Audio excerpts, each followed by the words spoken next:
Either way, welcome everybody to Citizen Sleeper. I have no real idea what this game is about, so let me get right into this. I'm sorry for the start thing. Usually I try to keep that out for not stream stuff, but I didn't want to do like a test stream, just, to make sure it works. So, just starting off like this. Let's start a new game and let's choose a character. So this is apparently kind of like a story-based RPG.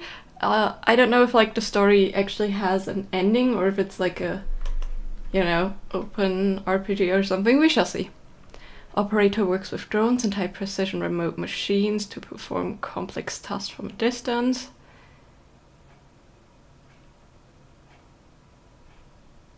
Work with digital interfaces. Use strength of will.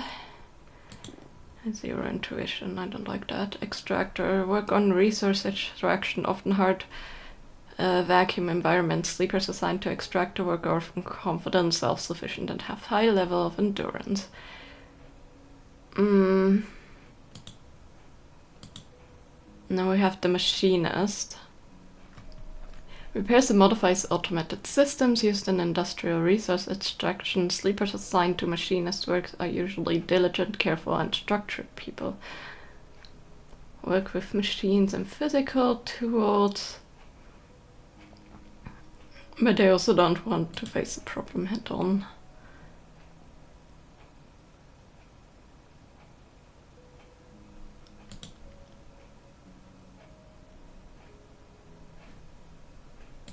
I don't care much for extractor. It's either gonna be operator or machinist. I don't like the having no endurance thing, but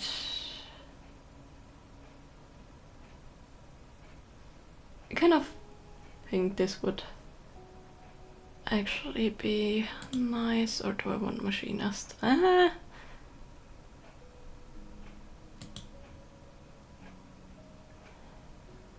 don't care for the digital interfaces as much, but I think it could be handy to know. Okay, let's go with this. Let's see what we get.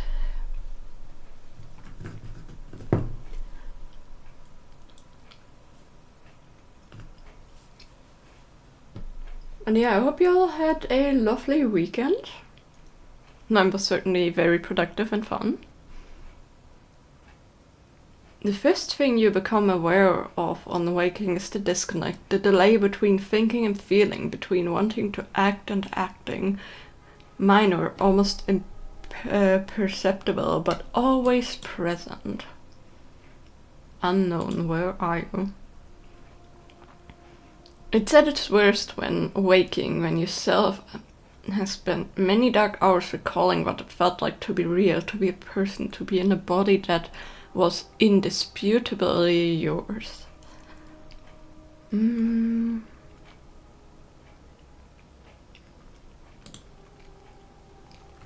leap into a cold lake on a hot day, the sting of blood welling from a fresh wound, the friction of a fingertip. All of a sudden the memories are closer than you thought, blurring as you approach until you can't tell one from the other. Cold slips in behind and around you, and the sensations fade out of reach. Perhaps you should be thankful for the dull nature of this new body, given your current circumstances. The wall of the container feels immediately present, cold, hard at your back, and face cramping your lips. You resist the desire to stretch, knowing that the claustrophobia comes next, and retreat a little from your central nervous system. It isn't painful, like you used to know pain, at least. In emergency mode, pain is a message, delivered with efficiency and ease, a reminder that harm is imminent. There is no insistent throb, no trembling nerves, just a warning delivered with the banal quality of a digital notification. Right now there are thousands of them. You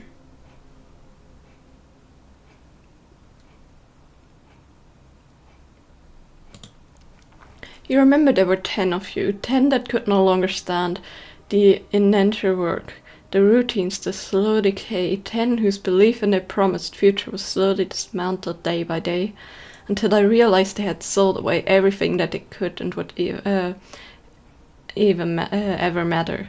10 that would escape, or at least die trying. I am dying trying to read here. Oof. Some were lost in the shaft, others never found the meeting point. Only a few made it to the containers. But the freighter, as far as you know, left. That feels like enough. Enough to know that you might no longer be in that grim and heartless rock. Even if, in the airless hold of a freighter, you might freeze solid long before you reach any destination.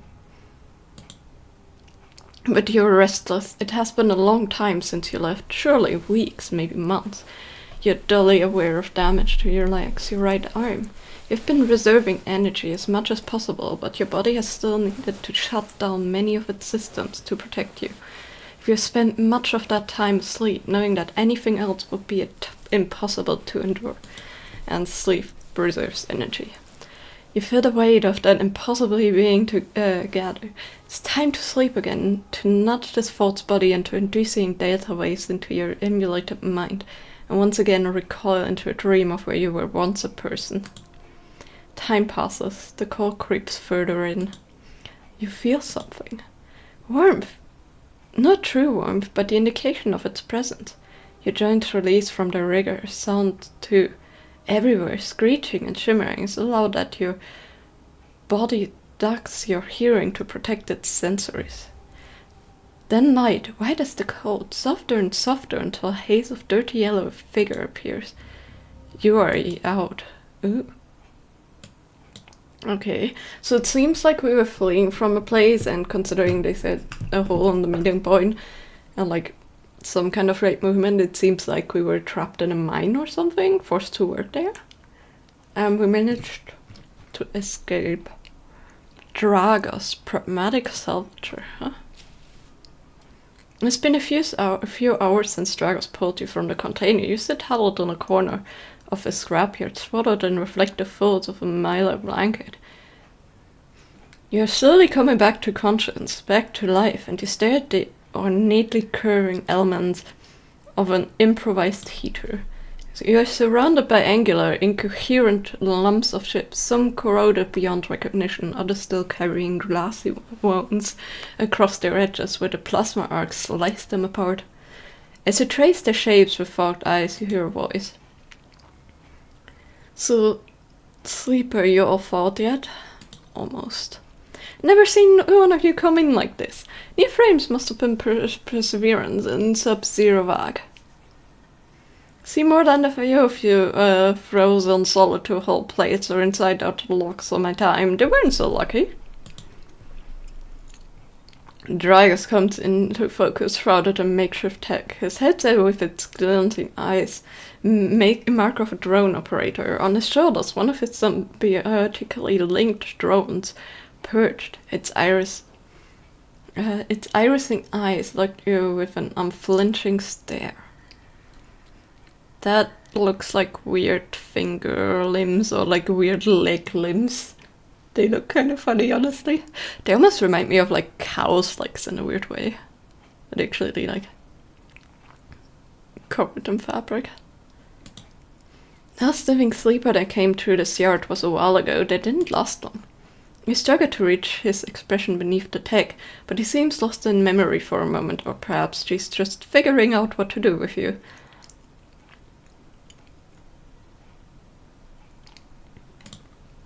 I won't ask what dared you to do it, to sell yourself to a corporation, and I suppose you know you can't go back. Nobody. That's theirs now, and you're just software. A rogue emulation illegally possessing corporate property. Okay, so we are apparently turned into a cyborg. Interesting.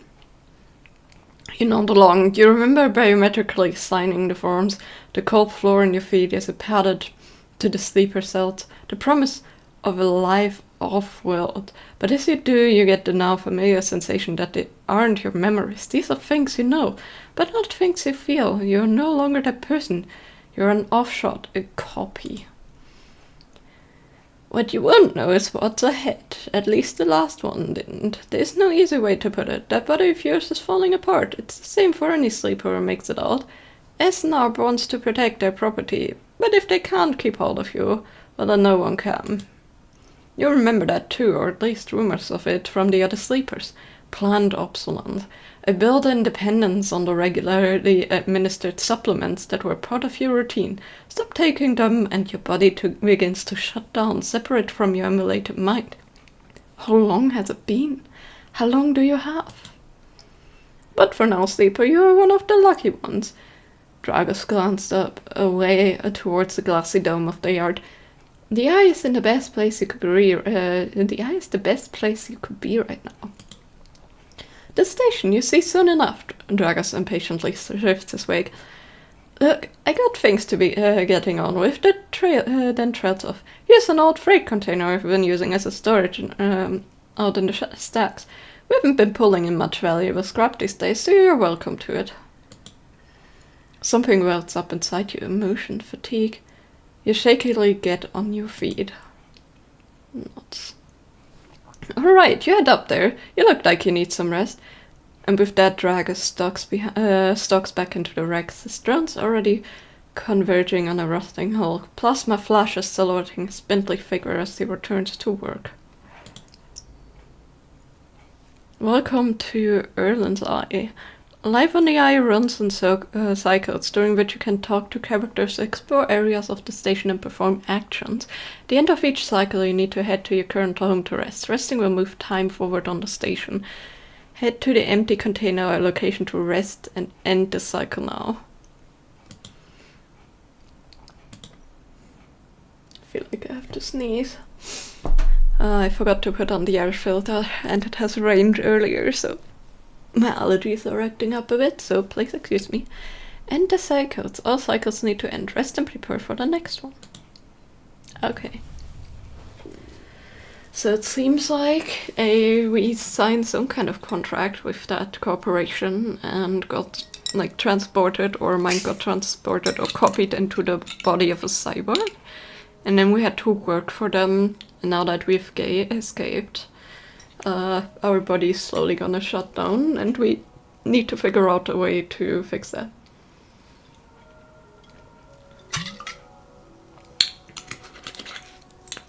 That was not water, that was fruit juice. Wrong bottle.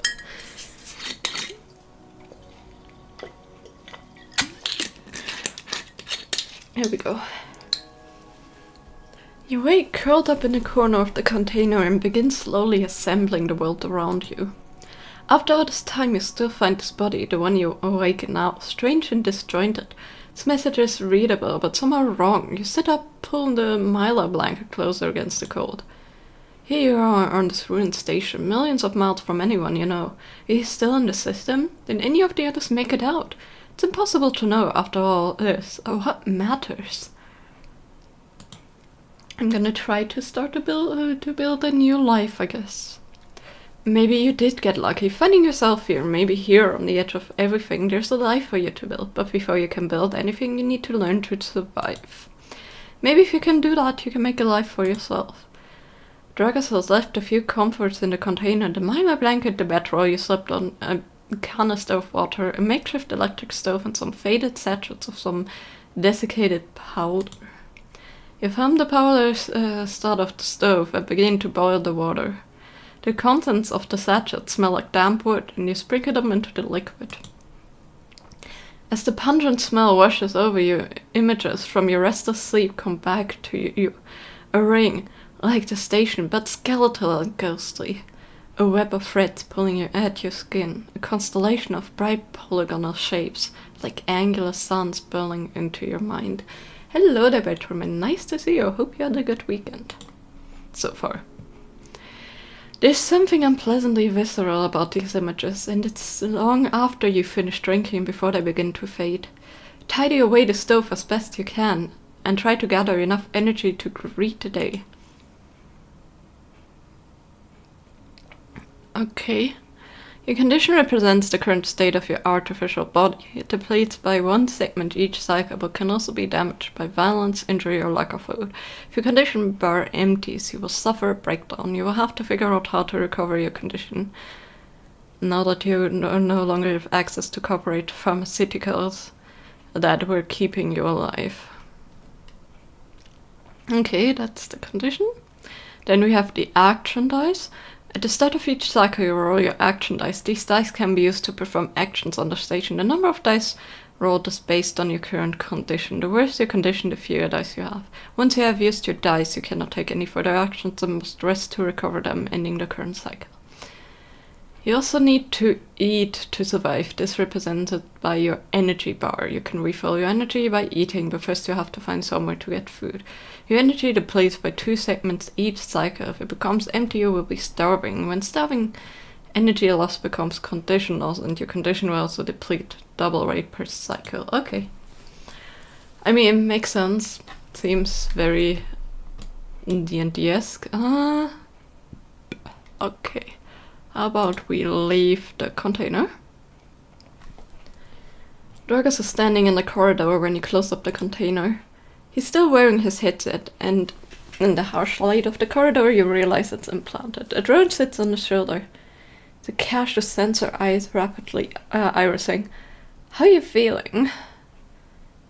Okay, I would say. The drone chirps. Good to hear. You notice that beneath the operator's rig, his skin is marked by burns and blotches. I know the container isn't much, but it'll keep you safe, he pauses. So, I'm not going to chit-chat to you. You well enough to work? Sure. Alright then, he nods. At the yard, it's simple stuff. We hacked these old toadstones, sell them off to shipyards or the bright market dealers of cryo.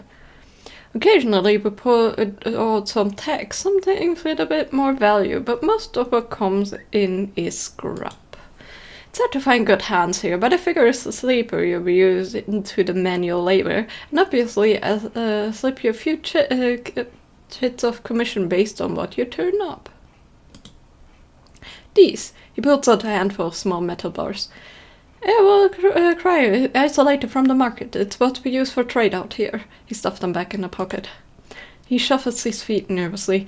Look, I wouldn't usually do this. In my opinion, you're the best at moving on as quickly as you can. Sleepers, well, he trails off. But things being the way they are for me and the yard, I need help. Happy to. Okay, he pauses, thinking of something else to add. Just come down the yard when you're feeling fresher. There's plenty to do. He nods distractedly and turns and walks away, the drone hopping along ahead of him. See you later, he calls back. Looks like it's time to get to work. Well, I guess then let's go to Taragos' yard. And considering this is like the whole entire like small area we're in, like it looks like the ship is pretty large. We have like all the things and we cannot see where the station is. These seem to be ships, so it's probably in this. So let's actually go to the yard. Actions are the primary way to interact with the wolf, citizen sleeper. Repeated action hold section. Even the rust in this hole can hide valuable components and materials. Extract them means cutting carefully and skillfully. Action reward you with clock progress, energy condition, or items depending on the outcome. There are 3 types. Positive goes better than expected. Neutral action succeeds. Negative action fails. Dice affect these outcomes as follows: 100%, 50 positive, 50 neutral, 25 positive, 50 neutral, 50 neutral, 50 negative. Okay. Not that I will remember that, but the more yellow the better, and the more dots the better, I guess. So with 1, 2, 3, 4, 5, and 6 dice, so 6 is the highest success rate. I guess that makes sense. Okay, manual salvaging is going to take some time to start cut away through the towers of salvage, but you're no stranger to hard labor. Either critical or repeatable critical actions can only be performed ones. Either safe, risky, or danger. Non-loss condition, negative outcomes mean cryo energy loss. Negative outcome means condition and can mean cryo energy loss. Skill that this action requires either engineer, interface, endure, intuition, or innate. Modify either -1, 0, +1, or +2. This is added to the action dice when slotted and improves its values. Some actions require +1 to perform. Okay. So this is where it shows.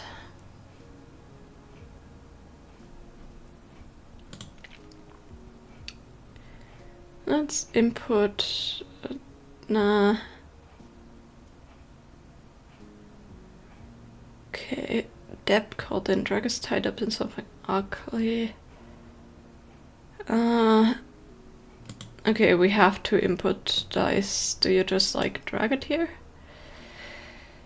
Let's try my luck. Because this has a -1. Okay. Action of progress clocks. Clocks are displayed below the actions that fill them and they track your action and how they affect the world. Filling a clock means something is good or bad is about to happen. Some clocks, such as the one tracking Dragon's Steps, are psychic clocks. These clocks, ticking themselves once each cycle and can complete without player input. Any active psychic clocks will be displayed on the icon for that location. Okay. After hours of careful slicing and separating, you uncover a little more than layer after layer of worthless scrap. This is going nowhere. Okay.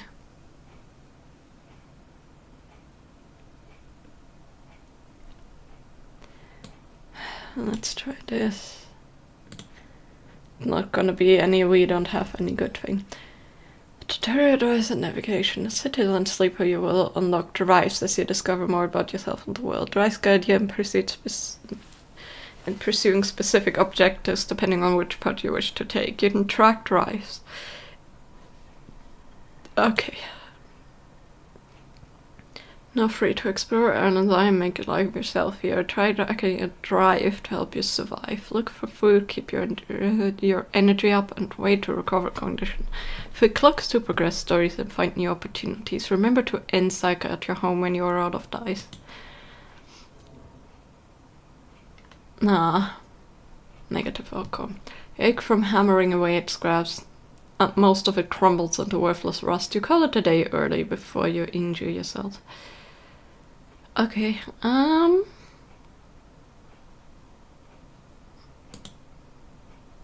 back in business. Every salvager knows their ways was one lucky haul away from the next part.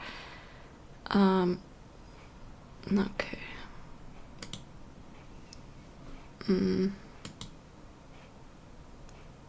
Survive. Okay. Find a doctor. Let's leave the plant.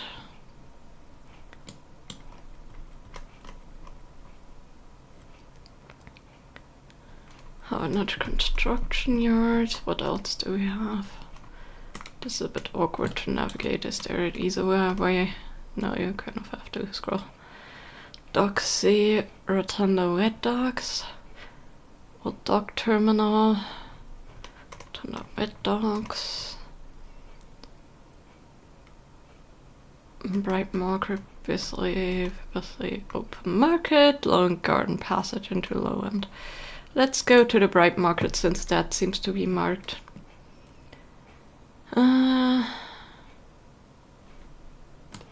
Let's risk it for the biscuit and hope my... Nope. Lost in the crowd, you struggle to keep a sense of direction. You sit in an alley exhausted, no idea where to go.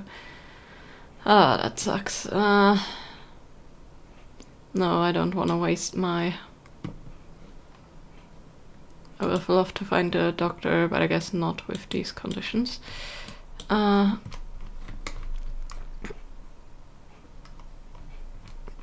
There's things happening here.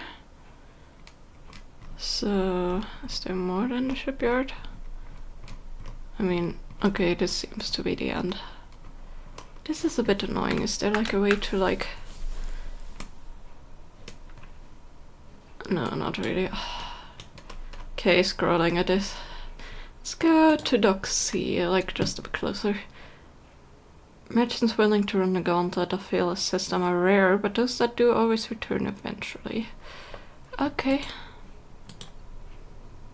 Nothing I can do here. We have the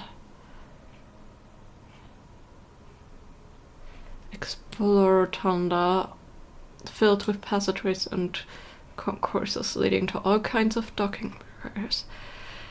Getting to know Rotunda doesn't just mean new places to visit, it means keep your eye on new arrivals too. Havenant runs the Rotunda and their security watches the docks, better to avoid attracting their attention. Okay, let's try. It's very risky, but I'm just gonna explore. Ah! You're carried by the flow of freight and bodies with little sense of where you are going. You give up exhausted. Well, that helped. And we are absolutely starving.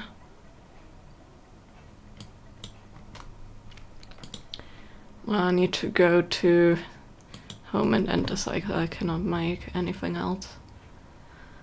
Ah, that sucks. Time you don't wake up, instead the ghost of the station that shifting skeleton ring surrounds you.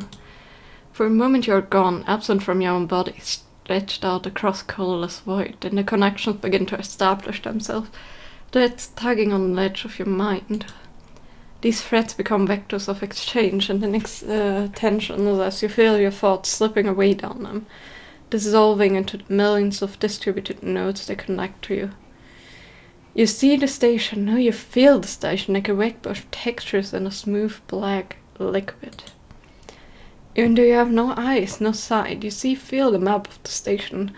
No, not the map of the station, but the map of its connections. It's a looped cloud with spokes and spikes that just jut out into space. It's an ingrown thing, full of obsolete loops and severed pathways. It's a system, a map and a territory all at once.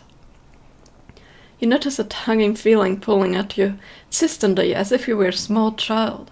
Somehow it's pulling you two directions at once. You look down. All of a sudden everything shuts off. You come back trembling into this unfamiliar body, both yours and not yours, all at once. You find yourself standing in a container, eyes now open, the dark steel walls. You feel a change within you, a shift. Close your eyes for a second and you feel it waiting there, the station splayed out across your mind. Storm of connective nodes waiting to be explored. And then it's gone. Okay, we're starving, but we got a 6 on. I really wanna explore. I want to explore the market.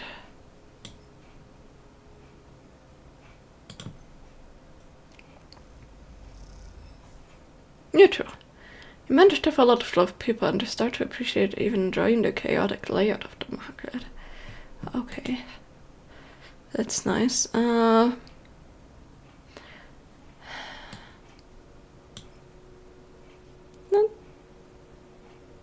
try. Okay, amazing.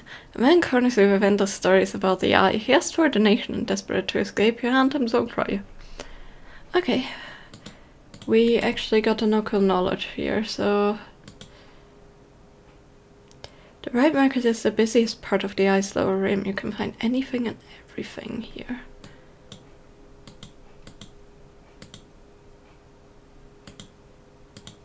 Okay.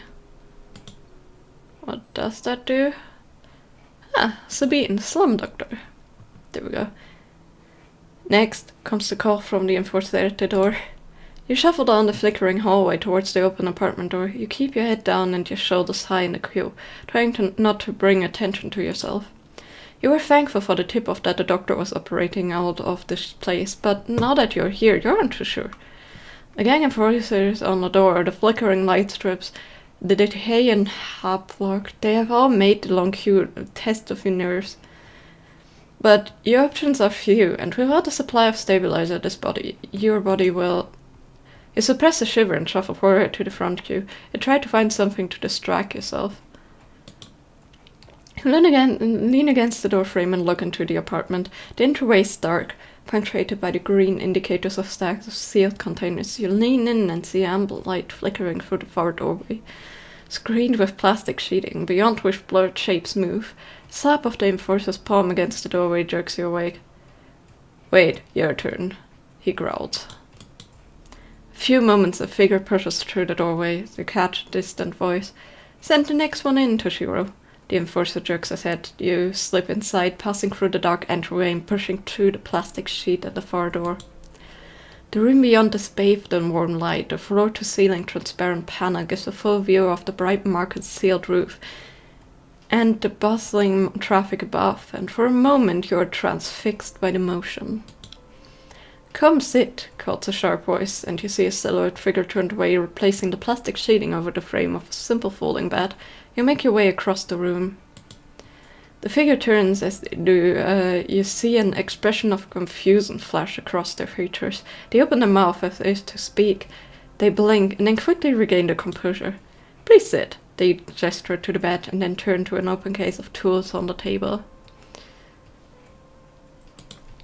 You sit. Sabine turns and compact diagnostic scanner of some kind in their hand.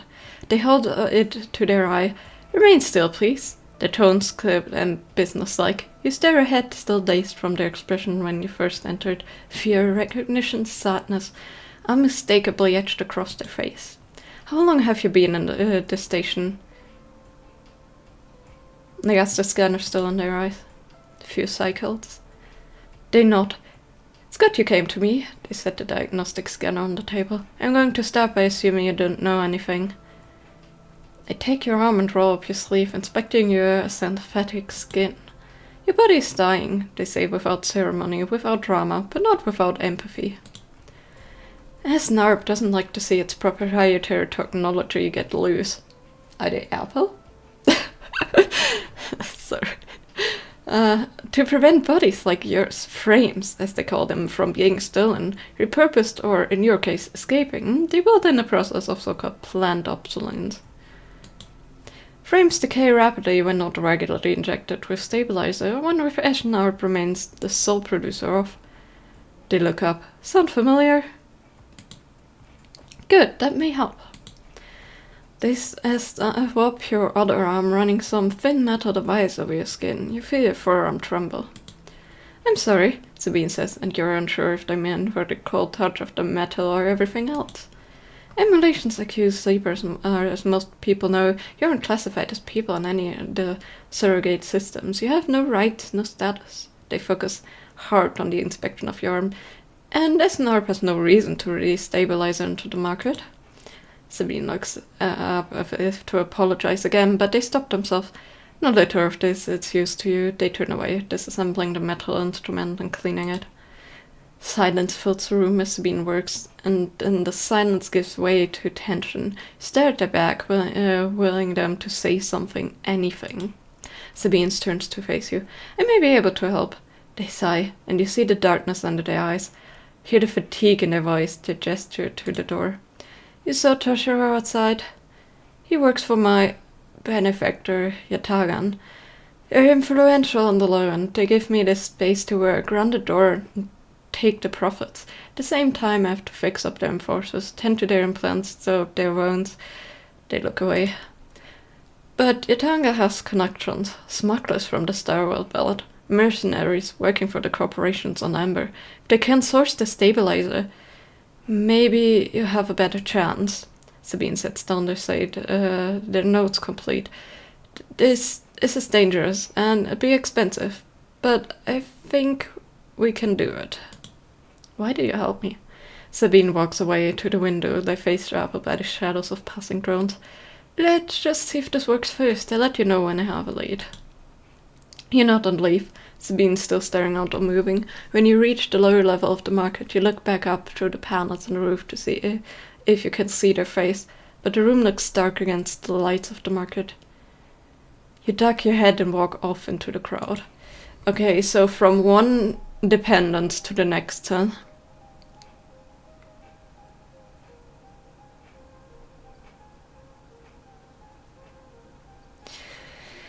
So yeah, basically without this stabilizer, we have no chance of surviving. And to get it, it seems like we have to actually get into another dependence, not with the corporation this time, but with some kind of scum gang leader or somebody. So many things they can source some stabilizer to your Tanga, but it's going to take a few cycles. Okay, well, street food vendor. Emphas is busy, his broad face uplit by the makeshift gas burner in front of him. With precise, delicate movements, he lays thick chunks of marinated fungus into a dented work, his other hand idly tossing a metal bowl of sliced vegetables and some red flag dressing. The smell is incredible. That's some hefty burly arms. Oh my goodness. Also, wow, that's a lot of tools and stuff he's carrying. I love the design of these drawings, they're very fun. The station is very simply made, it just gives like a hint and like it allows your mind to wander and like imagine the places a bit more freely. Just giving you like an idea of how everything is built up. But the drawings of like the people, they're really cool. You watch as he fulfills a set of orders, heaping the fungus with the bright salad and deposing it in plastic trays. A stack of chits rattles in an apron pocket as a customer file past the burner, handing over payment. You join the queue. It's mostly made of duty salvagers, wax suits unzipped and rolled down to expose stained vests, grubby muds, a lattice of scars and tattoos. They discuss the best food on the eye, the best drink, comparing notes on bright market dives. Their words cut through with heavy space slang. Eventually it's your turn, and you shuffle to the front. Empha speaks in deep, even tone without looking up. First try's free. Thank you. The smell is almost unbearably strong as he cooks, the earthiness of the fungus laced with something so spicy the smoke makes your eyes water. The heat from the burner is like a bonfire and the skin hardens in its glare.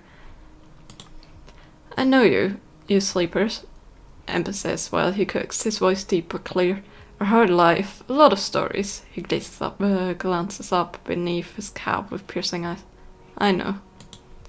You begin to tell him about your journey to the eye, and he nods as he cooks, his eyes never leaving his work. You tell him of the confusion, the pain, but also the sense of possibility and the sudden arrival. You tell him the cold and dark of the container and the endless cycle spent with it. Now it seems you tell him like some dream that you once had, but can never forget. You tell him that the eye excites you and scares you, and you're unsure where to walk, where to look, what to do. Eventually you tell running out of words. He places a plastic tray of steaming fungus in your hand. Next time we can talk some more, he smiles. But next time, you pay. Slams a heavy hand against the button on the burner sides and it shuts off. The roar of the flame and its impressive heat fades. Next time then, sleeper.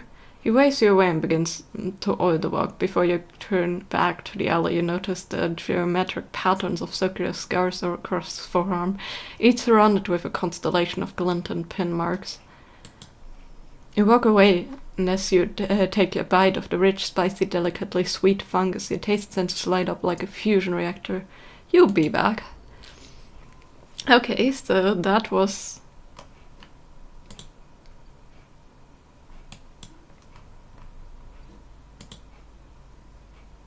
I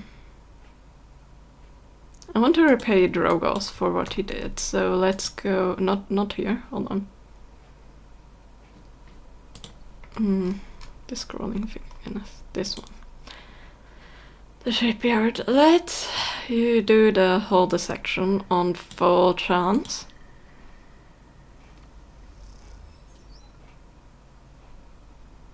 Back to business and 15 cryo. Beneath the pot-marked holds, you find the hidden containers, all like plating and wire bundles thick as your arm, preserved in their trunking.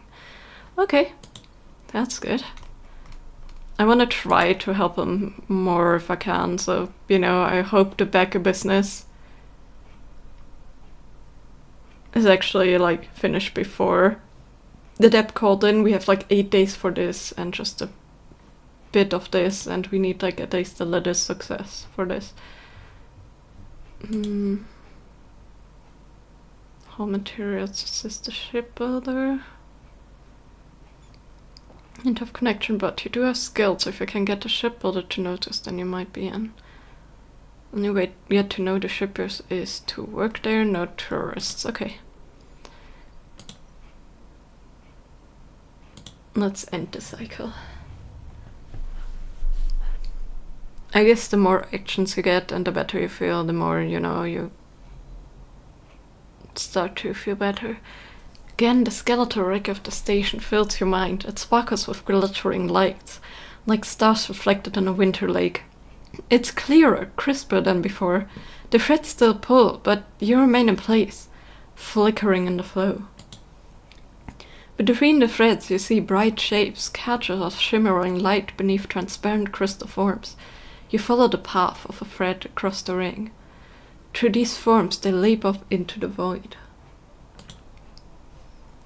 You begin to understand these are nodes and connections, a map of information, of communication. These are so many layers, so many loops that it seems almost impossible to parse, but you begin to try.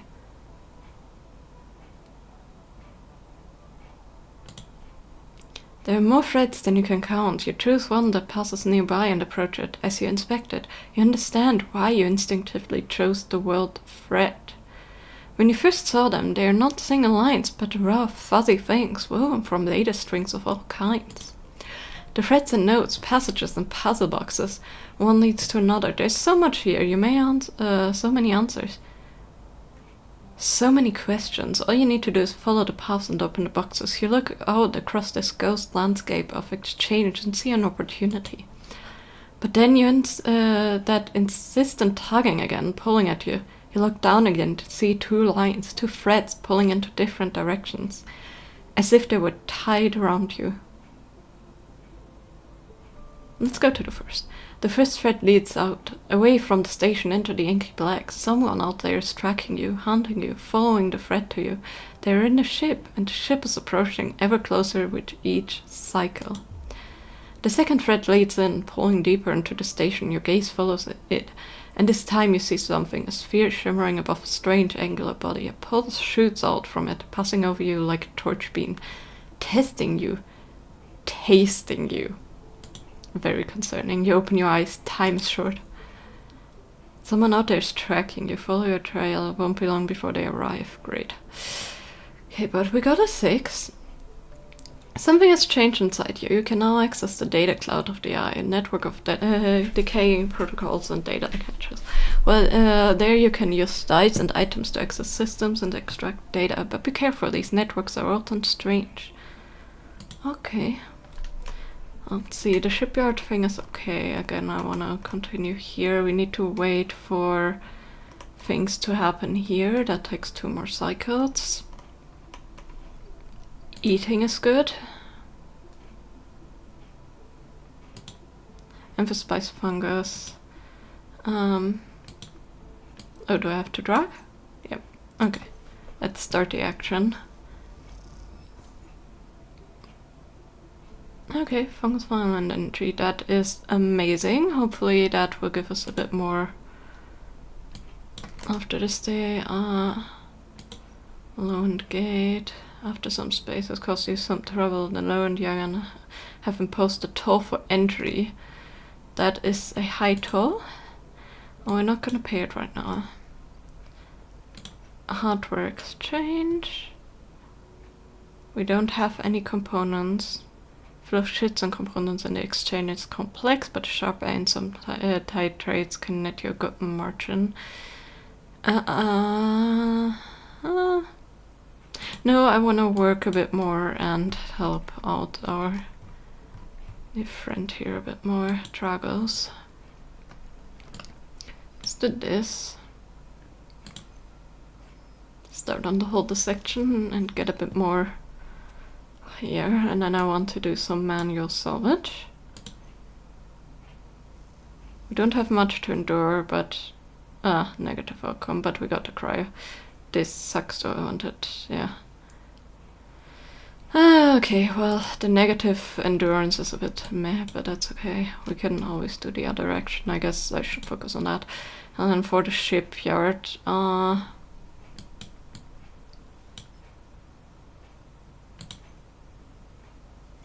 just gonna try. Ouch. Ship builders want nothing to do with you, and you're locked away after you trip over 2 bucks that crash into the crate. I would say that's not negative, that's a nice fail. Let's actually end the cycle.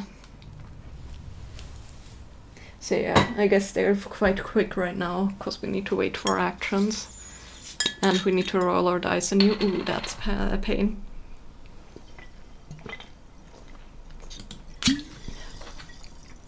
As a close-up, a voice echoes down the corridor towards you. Sleeper, wait up! Fang is coming down the corridor towards you, a wonky grin on his broad face. Hey, glad I caught you! Do I know you? He grins. You do know. He puts a hand on your arm. I've seen you hanging around, just want to chat.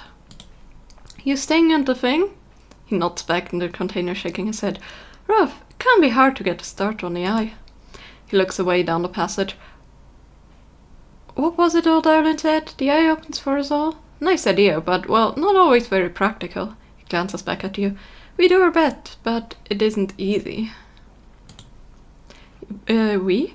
You pass together into the main walkway. Haven't I? We're all one dysfunctional family. Fang puts an arm around you. I'm not part of the security branch, though. Don't worry, I'm assistants. Haven't I?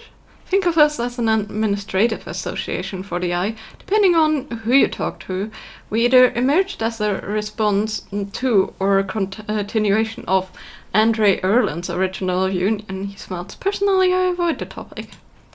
He stops you in the quiet passage. Look, that's not what I'm here to discuss. I've been seeing some unusual network activity and, well, I know a little about you sleepers. I have a small proposition for you. He glances around. But this is not the place for it. I have an office just across the way. Give me a cycle or two to prepare it, and when you're set at stop by. He lowers his voice and gives you a dark look. In truth, I need you. If what they say is true about you sleepers, well, there's work to be done. He walks off down the passage, raising a hand in farewell. Okay.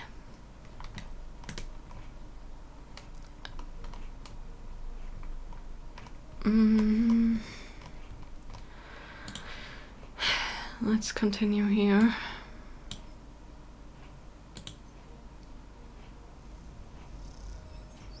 Nice. Can try this one more, but hopefully it's gonna be neutral. Ah, that sucks. After hours of careful slicing, you uncover a little more than layer after layer of worthless scrap. Okay, we need one more thing for back in business, but I'm also starving and declining, and next cycle's gonna be the surgery thing. So let's actually input the cryo here and get some food. Nice. Energy and fungus fan. I'm gonna focus on repaying his debt back first. Just some work and eating for now to progress a little bit. Okay, someone out there's tracking you. That's number 2, that's okay. Now this should have progressed fully. First thing you see on entering is the glint of treacherous implants like a cat's eye in the dark of the corridor. He nods you in as you arrive at Sabine's door. The entryway is still dark, and you push through the sheen into the surgery. Okay, have it. Sabine stands with a case open in front of them. A set of files lined up outside, separated by foam insert. They pick one up, rotating it in warm light. I've no idea how it they throw off. We should treat this with caution. It looks authentic, but I have no idea if really is what it appears to. I'm the test case? That seems to be the case. Unfortunately, I'm not sure we have another choice. They gesture for you to sit on the bed.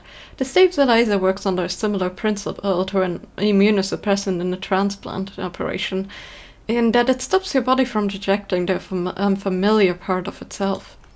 In case of your frame, the unfamiliar part is each of your biosynthetic organ groups, which over time are identified by your body as foreign material and therefore must be eliminated. Sabine holds up a vial of the would-be stabilizer. However, unlike an immunosuppressant, the stabilizer does do this by limiting your entire immune system. Instead, it re-encodes your biosynthetic organs with new protein chains, which acts as passcodes within your immune system. Stabilizer refreshens those passcodes, keeping your frame from rejecting all of its organs. Which means the stabilizer should be able to encode any organic or biosynthetic matter to be accepted by your immune system. They glance away. At least if the stabilizer is genuine, the only way to know for sure is to inject the vial. They begin readying the syringe. It will start with a small dose to limit the risk. Okay, let's do it. Sabine cracks the glass neck of the stabilizer vial and uses the syringe to extract a fraction of the liquid. They tap the syringe and you watch as if any sign might emerge from the clear liquid. I mean, the thing is, at this point we have no choice, even if it's not the true one. We can only hope it's the true one and that it doesn't do the exact opposite thing, you know what I mean? But yeah. Because obviously they want to get rid of outside stuff, but I can imagine that part of the larger organization would actually, be very greedy for money and want to sell some stabilizer off the market, I would say. You barely feel the needle. Your frame registers the initial injection, but with little response. Sensation begins to spread from the side, a fizzing, trembling wave that disperses through your arm. With incredible speed, your vision goes wide, and when it returns, Sabine appears encased in shards of sparkling light that slowly fade into darkness as you set it back against the bed. You swim in darkness, muffled noise like an argument heard from underwater, prickling waves of cold. When you sit back up, Sabine's sitting in a chair by the window facing a wave impacted by the glow of the slate. Awake? Yes. The stabilizer is genuine. They sit down beside the bed. Don't know how Itanga acquired the case of the stuff, but they did. Sabine looks distracted. You should rest some more, but you're going to have to do that somewhere else. They gesture to the door. I have other patients. Sorry. Sabine nods towards the case. I'm afraid I can't offer you any more doses. You're going to need to pay for your next dose. Silence fills the room and they return to their glowing slate, looking around the room. It seems differently somehow, as if things have moved or shifted. You wonder how long you've been out. Sabine, nothing comes from free sleeper, remember that. You manage to get to your feet and wander out into the hallway. The queue stretches down the flickering corridor. Treasurer stands impatiently by the door and fixes you with a glare as you leave. You lower your eyes as you stumble past, somehow faintly aware of the station spinning beneath you. Hold on, I need to deal with something.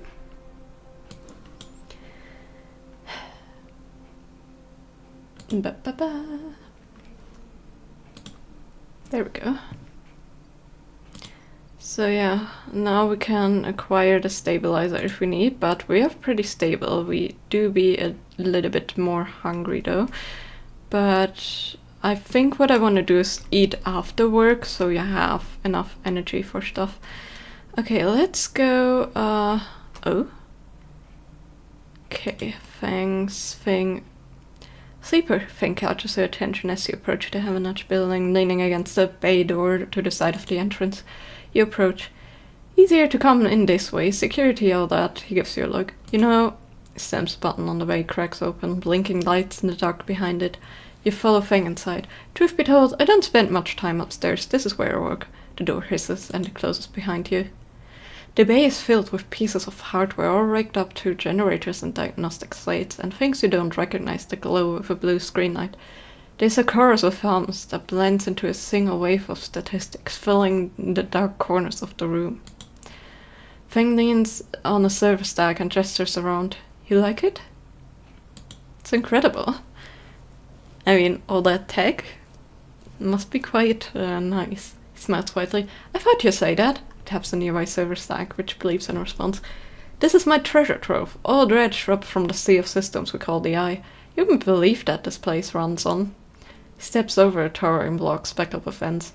Some of these systems are from the original station, A1, on the Solheim build. We had to invent new components, repair things we never built, reverse engineer entire systems into existence. Subsystems. Ugh. Residents here look up at the Eye and think they're seeing a concrete reality, but this place is a system in constant flux, decaying and growing, collapsing into new configurations. He walks down between the hardware stacks and you follow. We're keeping this place alive, but also remaking it into something new, dragging it away from those corporate origins. He stops. At least, that's what I'm trying to do. He turns back, face you among the flickering machines, humming all around you. I know you can see this too, Sleeper, all these systems and sections. You can, can't you? I can see it. Makes sense, right? You're between here and there, between the people and their system. You light this place up like a beacon, that's what I need. You glance at the lights around you. As you do, they seem to flicker, to realign, to follow your gaze. Feng notices it too. I'm guessing being a beacon isn't always ideal when you're on the run, though. Well, they are tracking me. He pats you on the shoulder. Maybe I can help with that. There's a lot of old growth in this place subsystems can't see. Access protocols, lost to time and decay, secrets, a shitload of secrets. With your help, I can unlock this place, break off those last ghost limbs of corporate control. He lowers his voice below the hum. Even in Havanach, there's old growth, those whose roots track back to those old bad old days. You helped me dredge up the past, and I'll see what I can do about the tracker of yours. He winks. What do you say, Sleeper?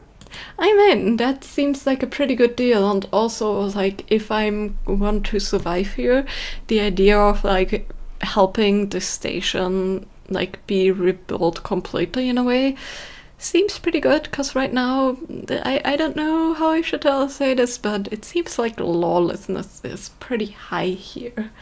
All things considered, you know, just gang battles and things like that. Feng pumps his fist and clasps you on the shoulder. He meets your eye. You won't regret it, Sleeper. Feng passes you a red-looking metal tab. A gift, he smiles. It's a Soheim cipher. I dug it up from the depths of the station, slotted it into an old network gate, and you'll be able to pull out all kinds of secrets from the notes inside. He walks you back to the front of the bay. Start by bringing me whatever you can turn up. Use that emulated mind of yours and see what's out there. Let's get a picture of how things are. Those above, he nods at the ceiling, have granted me an acquisition budget. I can pay you for whatever useful data you bring in. I know you need it. He slams the door button again. Keep it quiet and keep it clean, Sleeper, and I see you soon. You step blinking back into the passage, this flickering light still in the back of your mind. Need drive discovered. Nice. Okay. Let's go back. Nope, that was the wrong one. Let's go back. Okay, hold on. What can we do here now? Deliver data? Okay. We don't have any. No, we have. Apparently. Can we? Okay. We can't. We need different data, apparently. Drag us to seaward. I need like 2 more, so let's hope we get a positive one.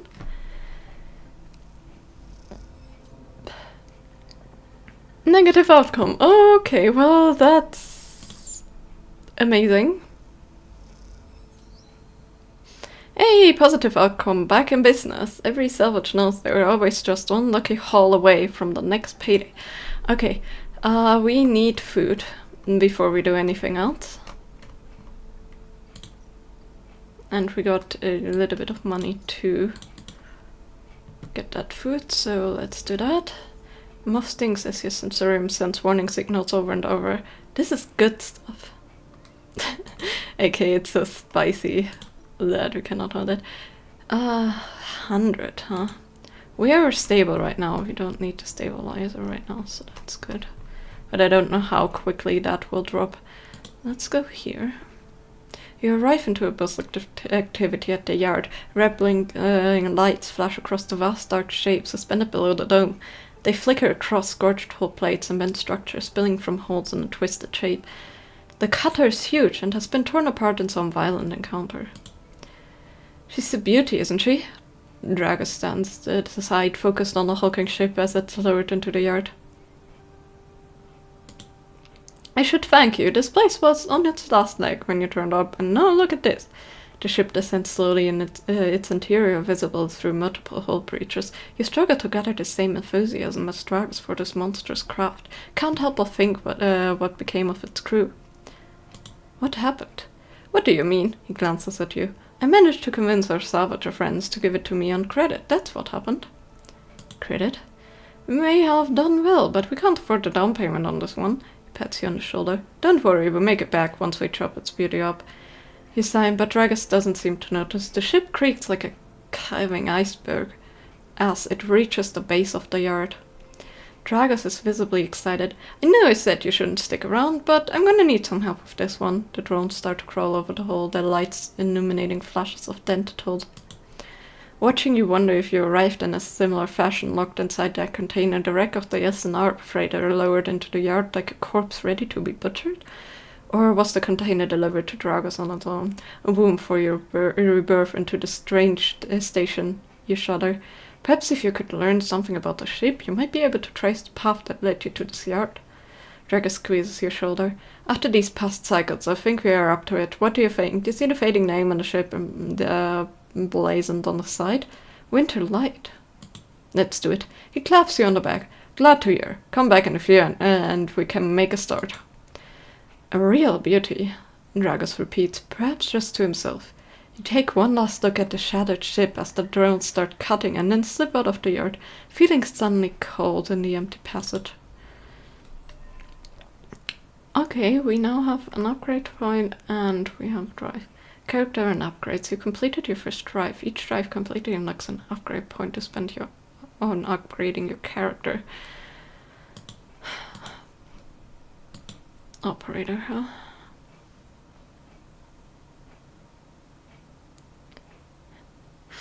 We need endurance.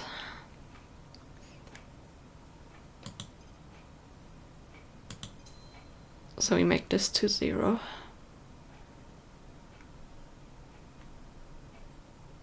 We cannot use we cannot upgrade this because we already have a +1 engine, or it seems, but yeah.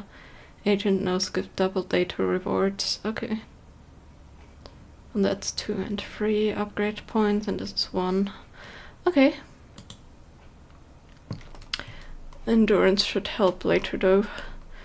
But yeah, we spent all of our points. That means we can actually go and rest right now, but we also need data stuff. So let's hope we get decent bit more dice.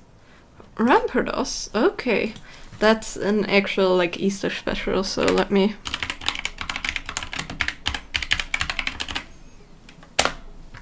try. Ah. Now my badge shows up, that's nice.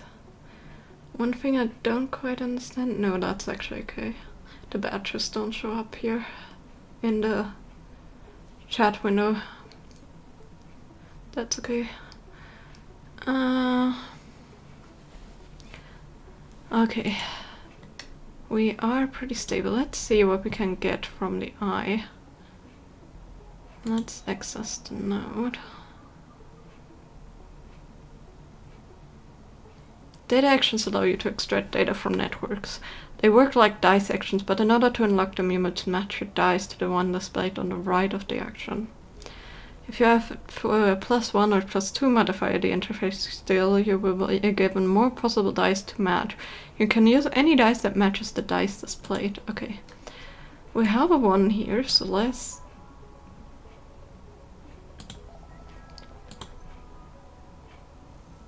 Non-connection feeds into this isolated node. Its last access timestamp is 1,000 days ago or cycles ago. Okay. So we unlocked this one. At least for now, it seems.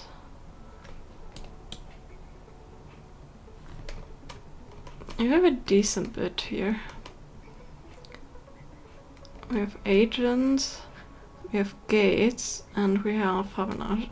Like other Havanage stuff. So they seem to correspond with like places. Let's try the agent.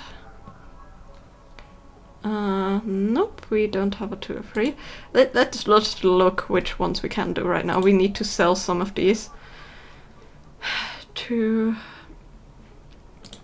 Are they all gonna be 2?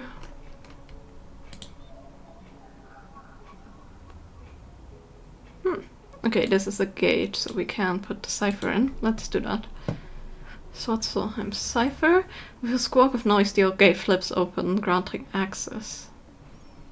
Okay, we got a gate open. Ah, okay, it opens more of these. All of these seem to need 2 now. As a match. Okay, we have a 3. This node is orbited by the remains of a corporate countermeasure broken long ago by hackers. Okay.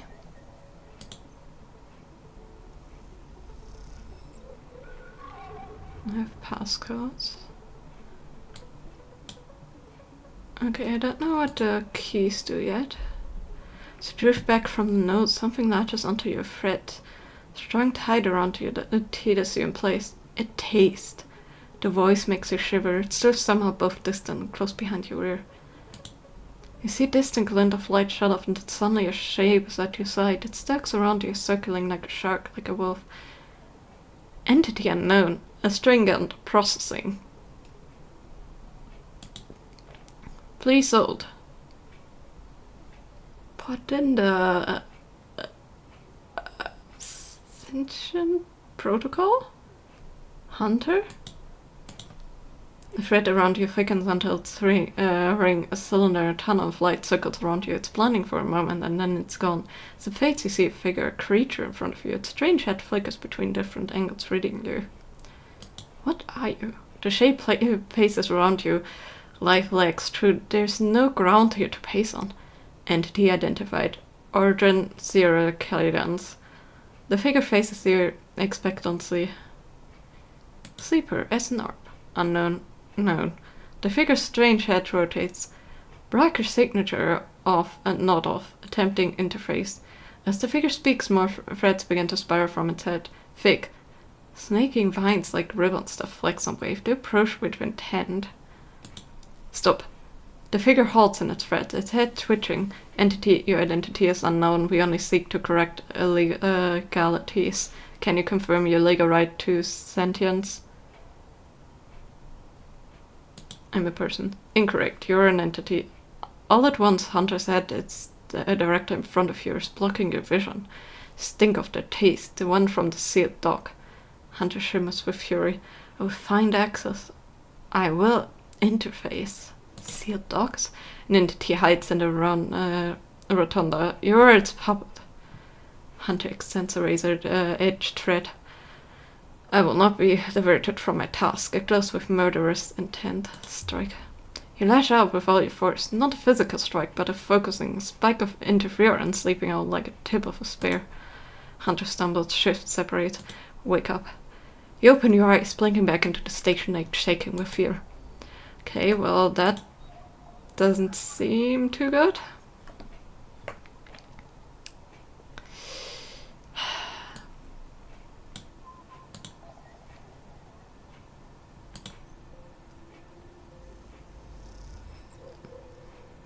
Neutral outcome. Okay.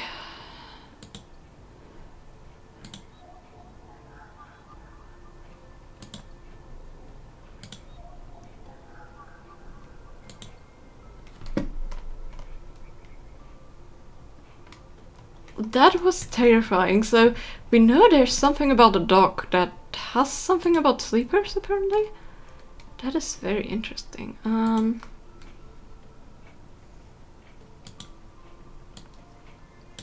I have 1 data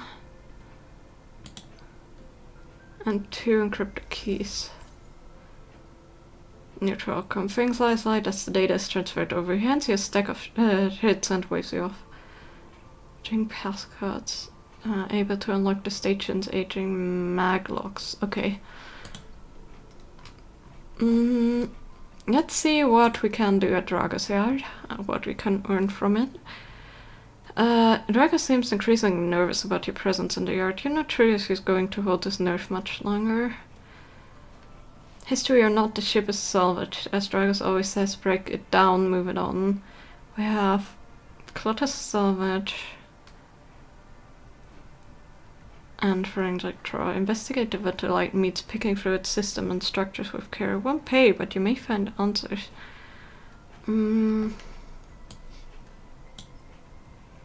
Let's start the action of the yard clearance. and hope this will stuff at some point.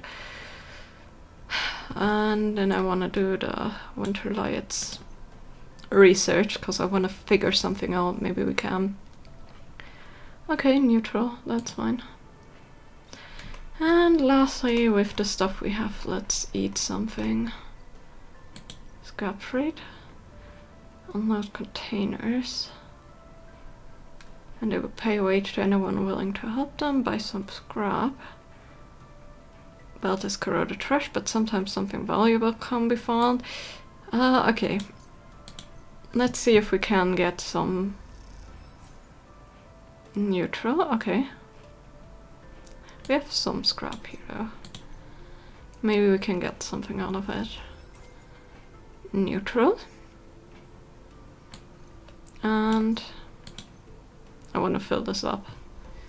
And then we should still have enough to get food. Hand over your chits and they point you to a crate of salvage. Time to seek what you just bought. Feel lucky? Scrap allowance. The valuable stuff to the market, so they let you buy for your crates, but not very much more. Okay. We have a little bit. Now we can sell it at the market. Or the exchange.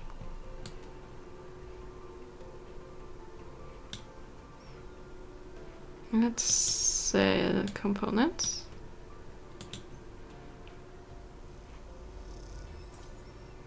Neutral outcome.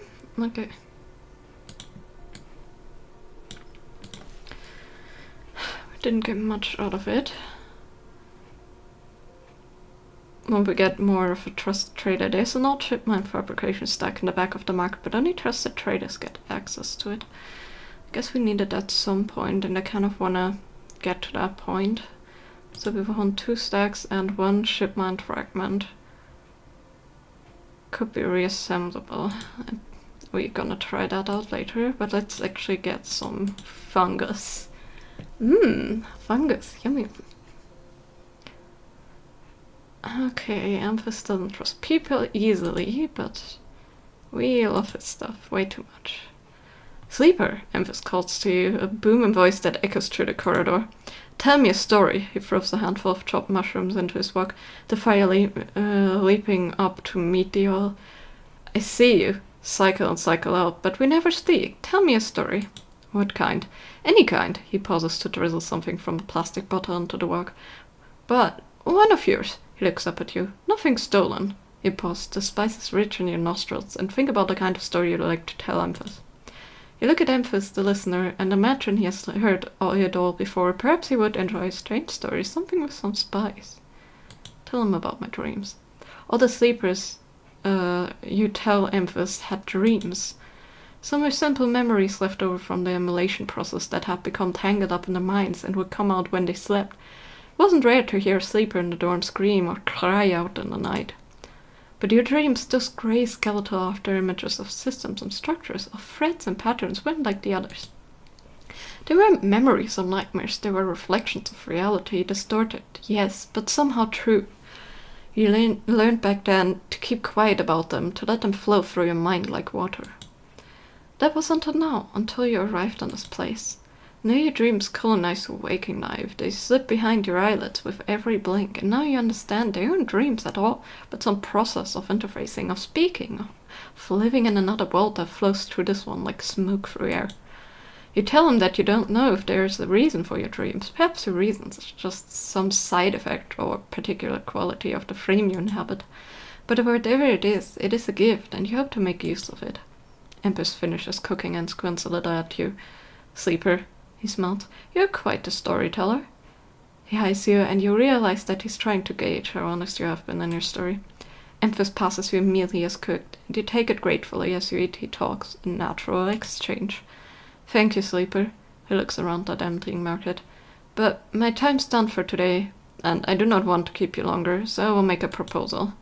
He gestures to the plastic boxes of ingredients stacked behind the stalls. These are good enough for most, but some told me a story that made me think. A couple of cycles ago, they said that across the gap in the greenway, fresh mushrooms go. Have you heard this? No. Neither had I, but I trust the one that told me. Amphis begins packing up the things. Can you bring me some? Cannot cross the gap, and I worry about leaving my things behind, he smirks. I'm sure a storyteller like you could handle the trip. I will prepare them for you, and if you wish to tell, be the audience for another story. Sure?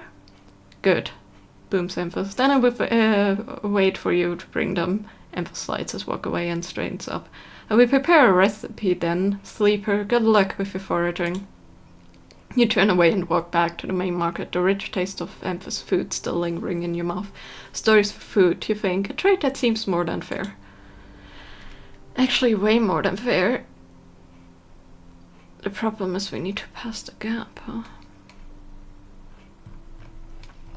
We don't need medicine yet, and we don't have any more interactions we can do right now. I wanna look what's here. Okay, merchants may arrive at some point soon. Let's go and end the cycle. And I need to uncover more of the gateways, I guess, for us to progress and get rid of the threat. Because we are halfway through being hunted.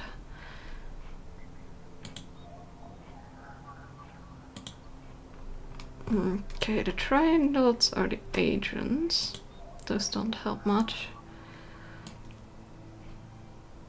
Data here is part of a cache tucked away during the collapse. Who is and for what purpose? Okay, got an encrypted key. We need to find ways to use the keys. I suspect there's gonna be like other shapes at some point. Also, I think all of these are gonna be eventually used.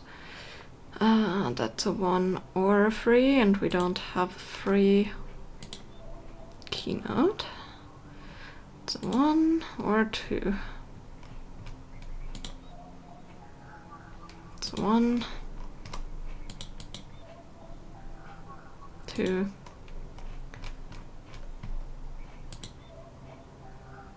2. And this one I think I checked before, but yeah. Okay, well, I guess we cannot really do much. This sucks. Spend some time salvaging this.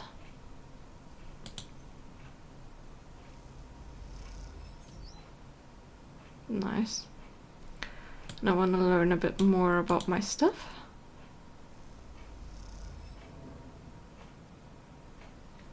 Negative art curves, but a bit of yard clearance.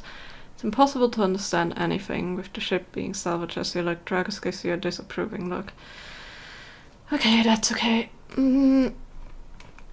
Let's try and get some more containers and hope we get a positive outcome. Hey, finish unloading ahead of schedule and one of the crew invites you aboard to share a warm meal as thanks for your efforts. Amazing, that means we don't need to actually spend time to eat. And then I want to spend a little bit of time at the shipyard.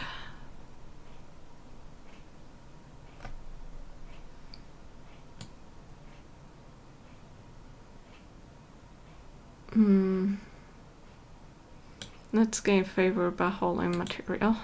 And let's hope it's okay? Neutral, okay. Materials are heavy and you barely understand where you're going, but you keep your head down and haul your fair share. Okay, that's not bad. Made at least a little bit of progress on the yard hand. This may be helpful for earning a bit more, plus like we cannot always work at Dragos' yard and do all jobs. So I think this is the best thing we can do right now. And cycle. Oh?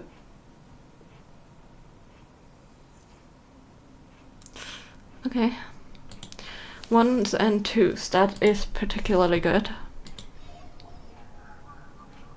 Because we need to leave them open to data. We got how much data. Okay.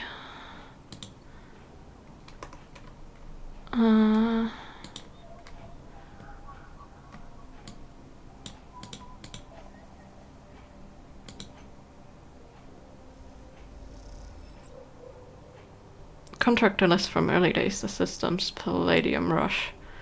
Okay, that's good. We got Solheim data. We need Solheim data, I guess, for trading with the other dude. So that's what I'm gonna focus on.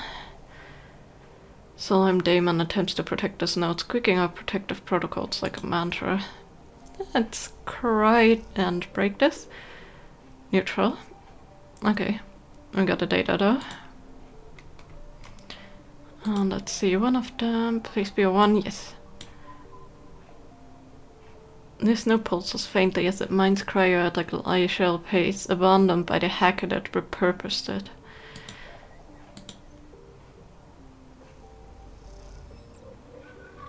Okay, we got an encrypted key. And glimmer in the dark catches your eyes as the orb of a hunter's head appears in the distance. It's looking for you. Hide. You slip down the ghostly structures of the eye, feeling like passing through a cloud as the data structures deform and reform around you. Another glimmer catches your eye. Closer now. That roving orb wretched in the tentacles. It flickers, jumps once, twice, and then it's here. Hunter's here. Entity, submit to inquiry. Hunter reaches you in that unpleasantly familiar way. It's waving threads, creating a cage. Struggle. You push against the threads as they close in, becoming frenzied as you push them aside. You're caught by whipping tendrils and feel them pulling you away from the anchor of your body. You push through the clearing on the threads. Entity, hold for processing, comes to scream from behind, but you're already gliding away back to your anchor, your body. You awake, dizzy, disordered, but safe.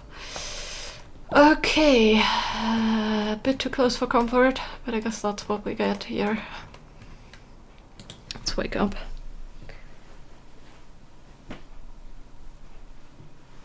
Oof. Okay, well, we made it out. I guess barely, but I don't like those encounters. They're way too close. I think you can, like, lose this game decently easy, and I don't wanna. Neutral outcome, things eyes lighten up as the data is transferred over. Okay, nice.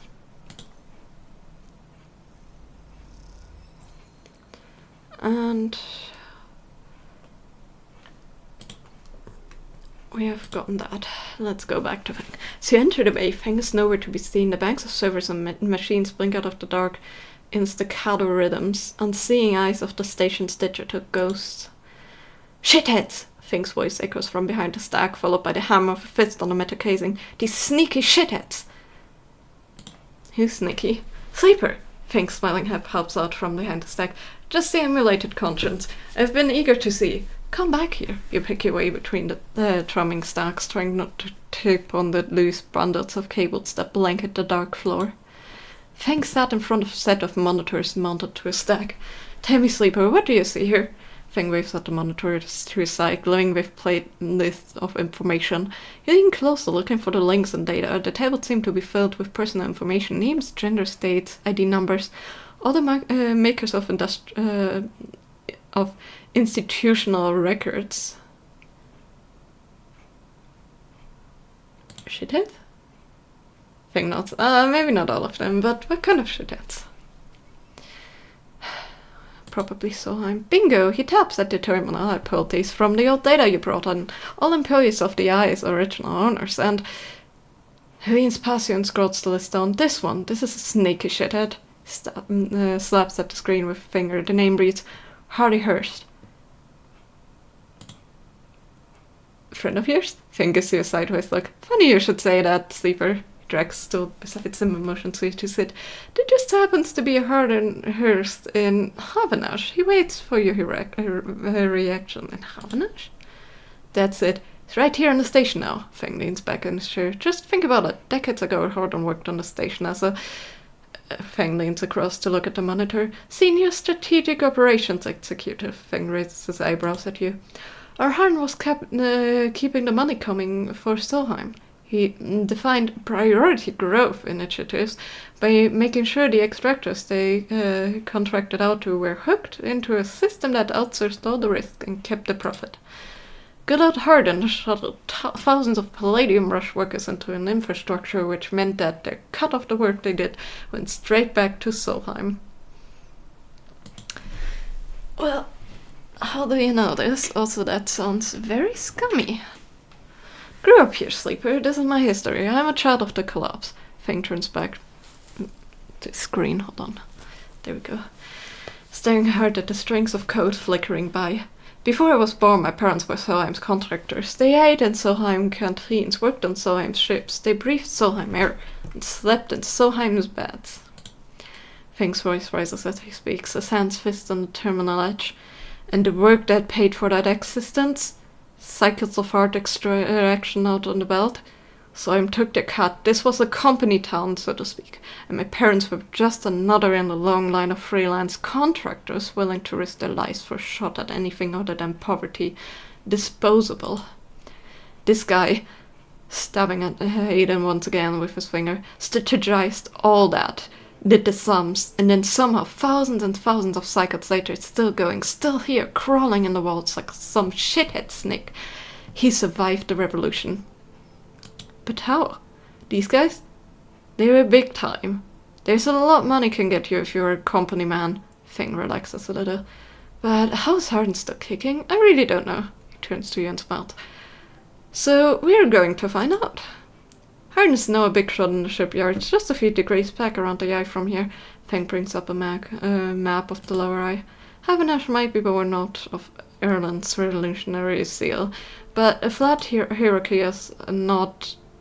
Harden happens to float to the top. Feng zooms in on the far yards. Feng's grimace. The thing is, I don't have access to those systems. The shipyard crew is pretty paranoid, and they don't like anyone from systems digging around their stuff. Plus, we need more than just the name of a Solheim executive. We need proof. Feng holds a thumbnail-sized drive. That's where this little creation of mine comes in. I call it a ripper worm. He turns the drive between his fingers. It'll rip through any digital storage and spin out a silken thread of filtered data. This one's set in the center of Arden Horst. He hands it over. Getting into the compound might be tricky, Feng puts a hand on your shoulder, but you, however, have a particular knack for remote access. Feng grins. If you can extract yourself a Havenash cipher from a Havenash agent, they sometimes carry them among the data caches. You can crack open the compound's network and slot the worm in through any open port. You never even need to go near the shipyard. So, what do you say, up for it? What's in for me? Rooting out a corrupt sneak, not enough. Find the information and they start work on that tracker of yours. Feng scratches his chin. Anything the worm gets, I send it back here to me. There's something wrong here and I aim to get the rotten core of it. Leave Feng digging for data among the wires and machines of the old station. As you walk out, you try to imagine the ice that once was, a vast machine running smooth and strong, directed by people like Harden. A vast Solheim-built machine into which thousands poured from the surrogate system looking for a new life. The hope of a better future, engineered to lie in someone else's pockets, is an idea you are intimately familiar with. You think of Harden, still alive, still part of this place, and wonder if the past is ever truly past.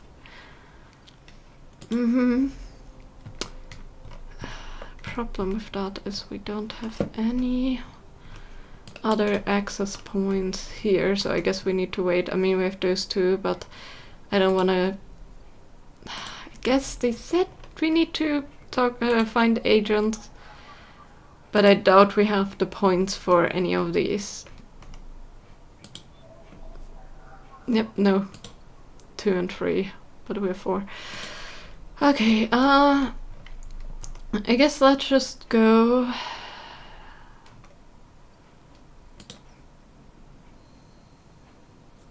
They don't want me to buy any more.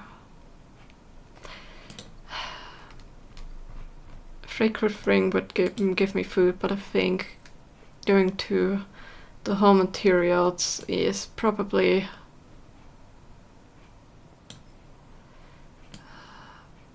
that's halfway positive, and that's also halfway positive. Let's do this. I don't want to risk any losing points right now. Positive. Okay, you're well, and when the shift's up, a couple of fans invite you to share a ration pack with some of their well-worn advice. Okay, that means we have food. That is very good. That means we can actually continue. Hopefully with full tomorrow. We're currently flickering, but I don't want to get a new dose yet, because it's 100 and we only have exactly 100. I need to earn a bit more.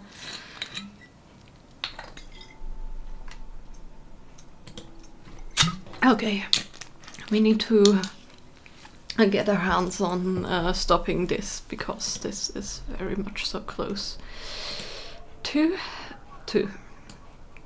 Perfect. Please, please, please. Neutral, but we got to have a nudge data. Okay. That is good. No one needs another point, and we don't have any other things. And this one needs to also.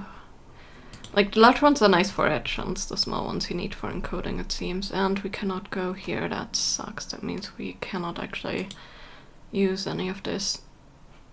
Okay, well, let's go to the shipyard.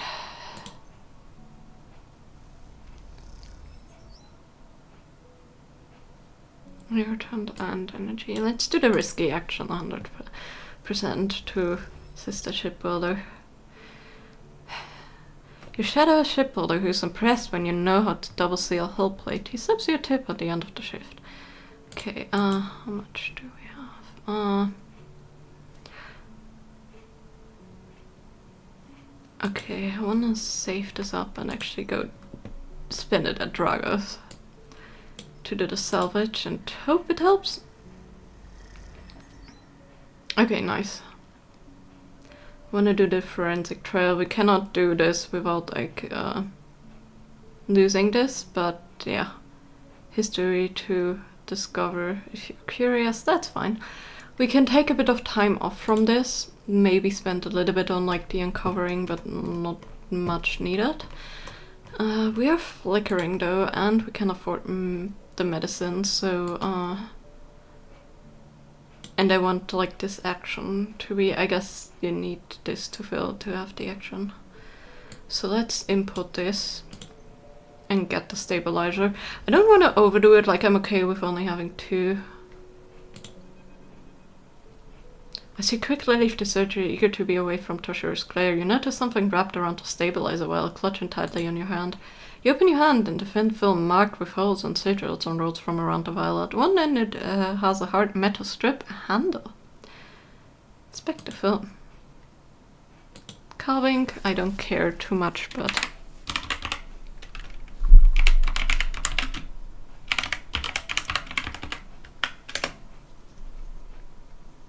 Ah, great ball. I forgot Super Walls, the German one. Oops.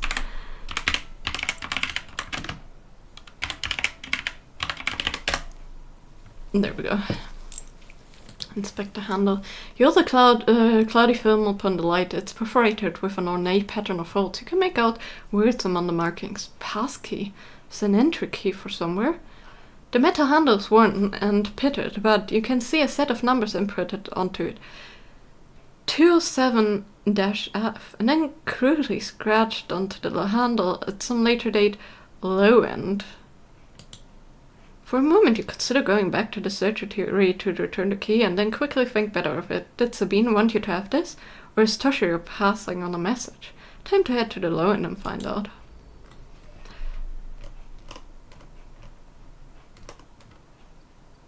Yeah, but also it costs money to go to the low end, so we wanna do that when we got a decent bit more money. We have some upgrades available, so let's do that.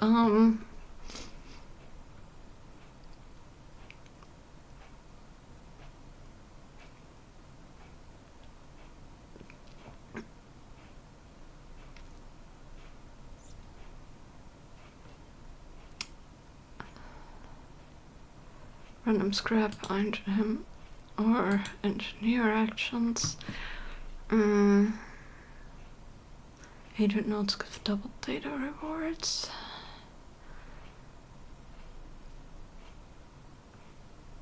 Some if dice action allows energy recovery at home.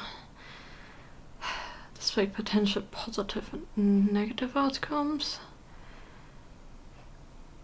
a chance to gain energy after any engage actions. I think right now scraps are actually very useful to sell.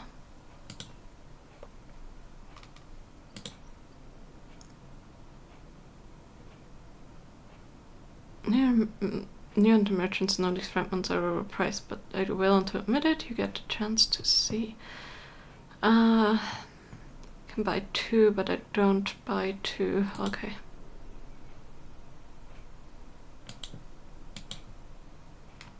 I need to find out how to use these. Let's see what our objectives are. Build a shipment, disable the tracker. Extract the pass, get to know info, study the winter light. Okay. Can we... Okay, I don't know if that is an automatic thing. Maybe it is when we have them in our inventory. I don't know. Maybe we need to use this as a doctor. Okay, I think we need to use this at the doctors. I'm fine with having 2, so yeah. Let's leave. We are starving.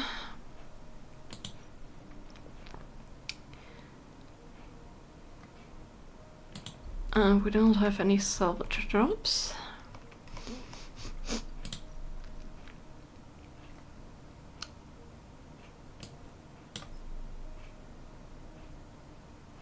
Let's try. I'm gonna waste the 2.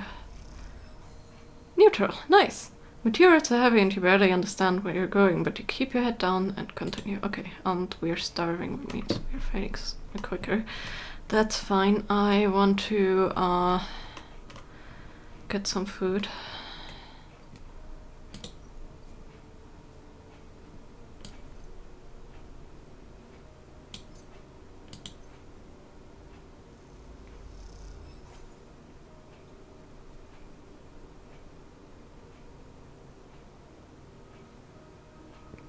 Okay, that's good.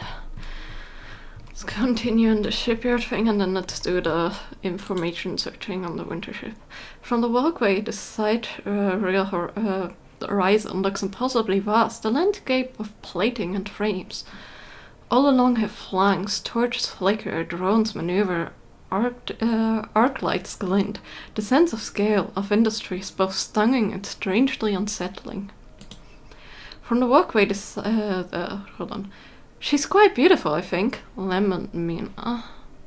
Okay, shipyard worker and his daughter. You turn to see a figure a little way down the walkway, leaning at the railing. He's thin, ragged, his work gear poorly fitted and loose. The torches of the side horizon flicker in his eyes as he turns to you. Lem. He leans back from the rail, revealing a child standing beside him, staring out at the ship. And this is Mina. Hi, Mina. She stares and tucks herself behind Lerm, who dutifully picks her up. She's a little slow to trust, aren't you, Mina? She buries her face in the folds of his overall. Mina looks out from Lem's chest and dark brown eye twinkling among the raft material. You working on her, then? Lem asks eagerly, gesturing to the vast ship. Or just admiring? Shifts Mina's weight to his other arm. Working. Me too, he flashes a half-an-inch pass. I knew I'd just look at you. I mean, he stumbles a little over his words, not wanting to be misunderstood. I mean, you look like a worker. She's Mina, and my ticket out of this place, our escape vector, so to speak. Okay, the ship? You haven't heard? Anyone who takes a half-an-inch contract on the Sidewheel Horizon will be entered into a draft for the transit support crew, he smiled. We won't get to sleep the journey though, but a couple of decades of service will be nothing for me and Mina if it means landfall in a new world, he winks. Decades? It's a long trip. Straightens up, stretching his back. That's a colony ship, friend. The Sealess Foundation is sending thousands of people to settle a system well outside the reach of the core world. It'll be a totally independent colony. No surrogacy, no corporations. Why is it here? Why would it here, you mean? He grins. Don't ask me, I know as much as Mina about that. He ruffles Mina's hair thoughtfully. Suppose many corporations weren't too happy about breaking with the idea of surrogacy, setting up somewhere with all the feeding back to the core. Maybe sailors got locked out of the corporate shipyards and had to go begging for somewhere to set up. Homeless, just like Mina and me. Mina responds by pushing his hands away.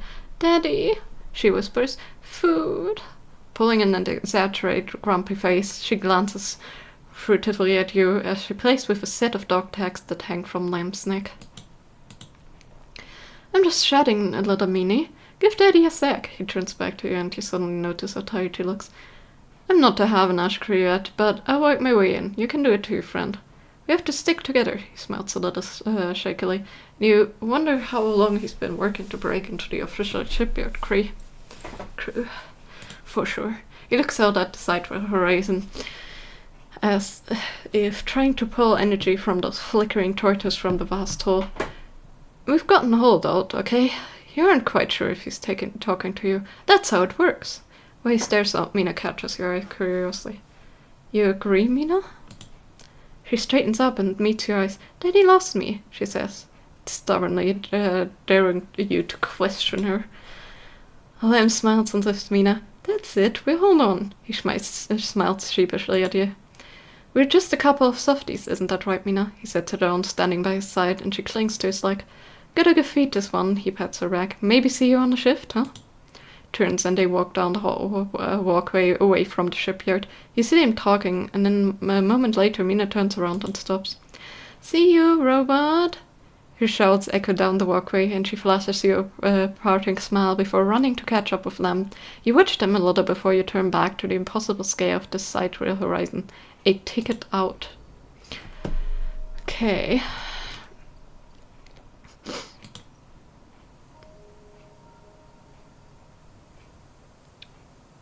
Structural fitting, system fitting. This one would be junior tech. I think this one would be better. But for now, let's see. We need to get rid of the... Okay, perfect.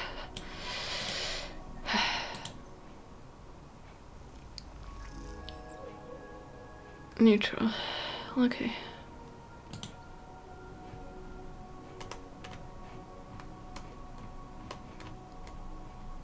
Cannot do anything about this though. Ah, this sucks. Because we cannot match that and we don't have anything else we can open right now.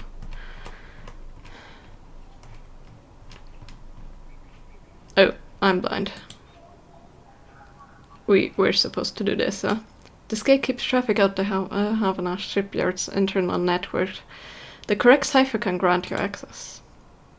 Of course. Should have started with that. The great flips you're in. Okay.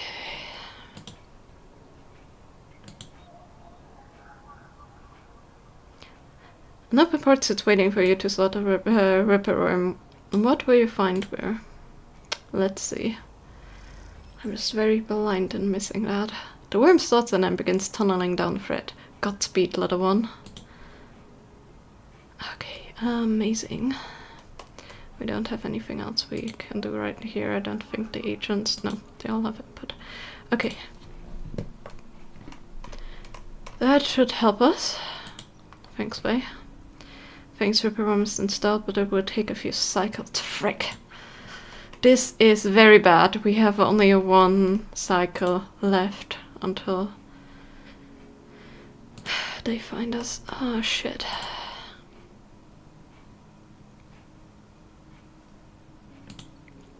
Okay, let's take care of Dragosard.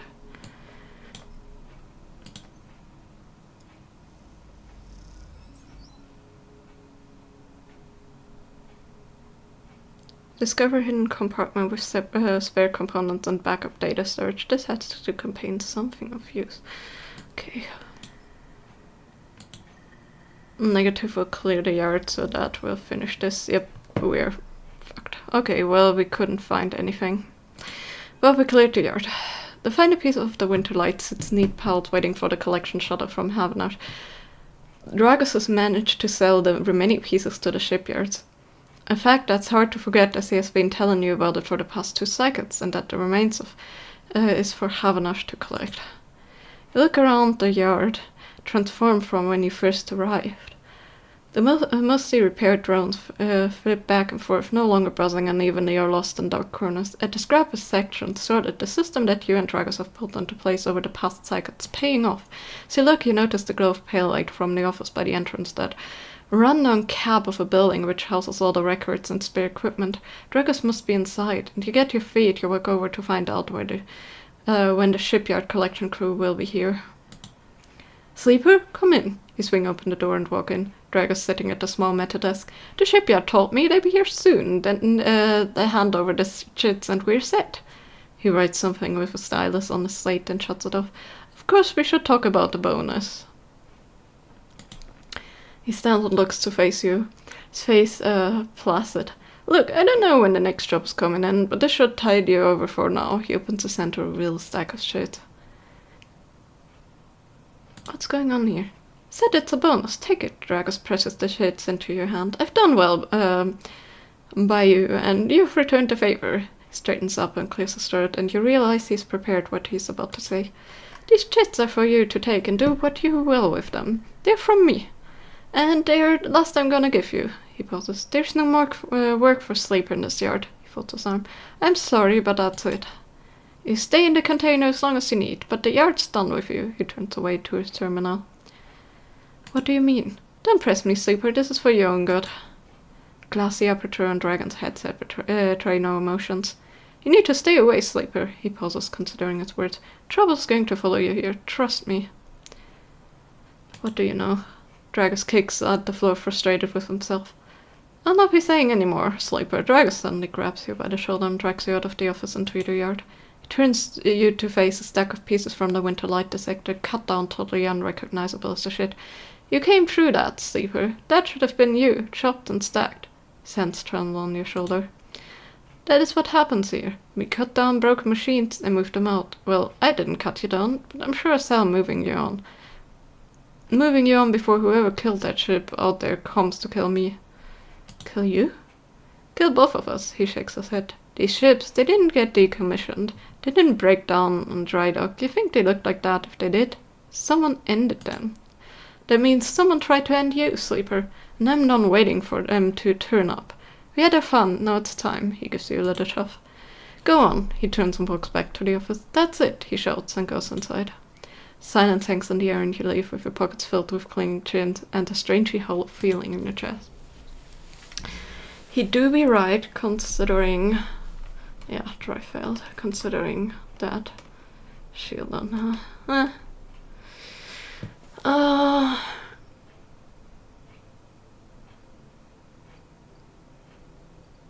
Let's exchange our stuff. I mean, it's a little bit.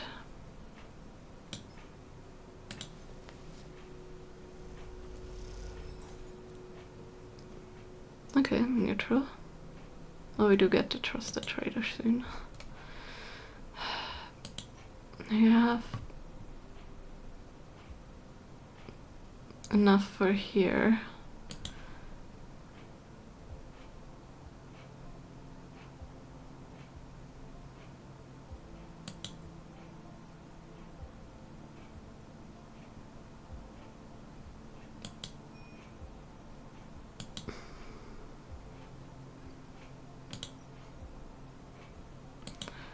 Where do we find these?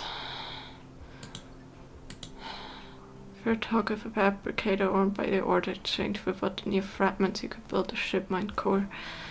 Whatever that is.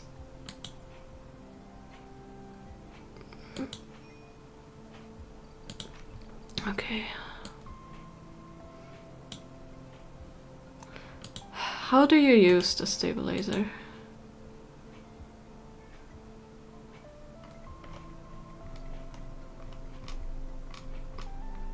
That's a question I'm having.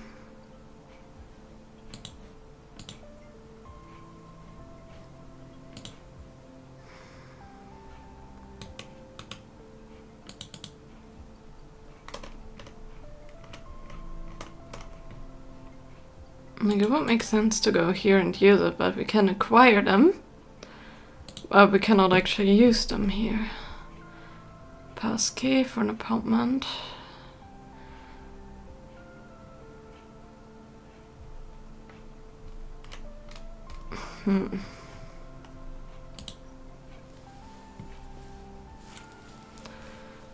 So the officer advertises that Havenacher looking for informants on gang activity on the ice. They pay. And fragment supplies. Sophisticated takers rare on the ice, so the shipyard is happy to pay for ship mine fragments. Okay. Neutral, okay.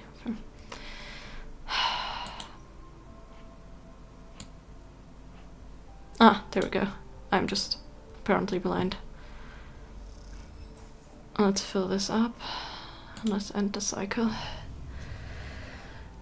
Problem is we haven't eaten food to like fill up the full dice, but we should get them. Okay.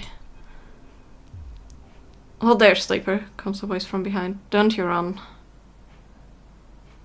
Syndicate Bounty Hunter.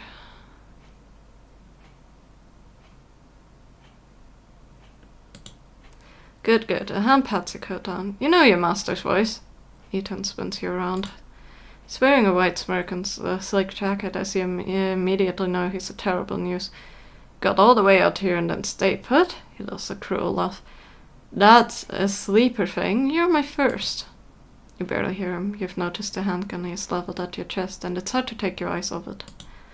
He reaches down with his other hand and slips some kind of a ring out from a belt loop without taking his eyes off you. Making it to the eye though, that's pretty good. This place isn't so bad. Bars, markets, people. I put most of my contracts out of asteroid caves or of godforsaken moons. He splits his ring into 2 perfect circles. It's hard to hit civilization when there's so much space to pass through. He reaches over to slide the rings around your wrist. Go easy. You see a chance the moment his eyes leave you to watch the rings. You spin, knocking him away and sprinting down the corridor. And then the shot rings out, echoes off the metal so loud it hurts your ears. A bullet hole smokes on the wall beside your head. You freeze, and Ethan closes the gap.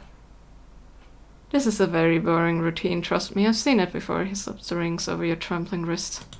Ethan nudges you to start walking. To the ship and home, he whistles. Going easy. You stumble down the corridor, your hands behind you, your mind racing. Who hired you? Your daddy's at SNR. They want you home for dinner. Ethan yawns and continues to nudge you down the corridor. Shame to come all the way out here. Just head back to SNR right away. That tracker of yours makes it too quick. Was hoping you put a bit more of a chase, you know. A running battle through the bright market maybe, or a holdout in the low end. There's a few establishments would have enjoyed checking out while I asked around. You walked on in silence for a little longer, desperately trying to think of a way to escape. That SNR tracker will be the death of you. Hey, I have an idea. Ethan interrupts your thoughts. How about on the way back to the ship we stop for a drink? I'm buying. He laughs at his own joke. I have a better idea.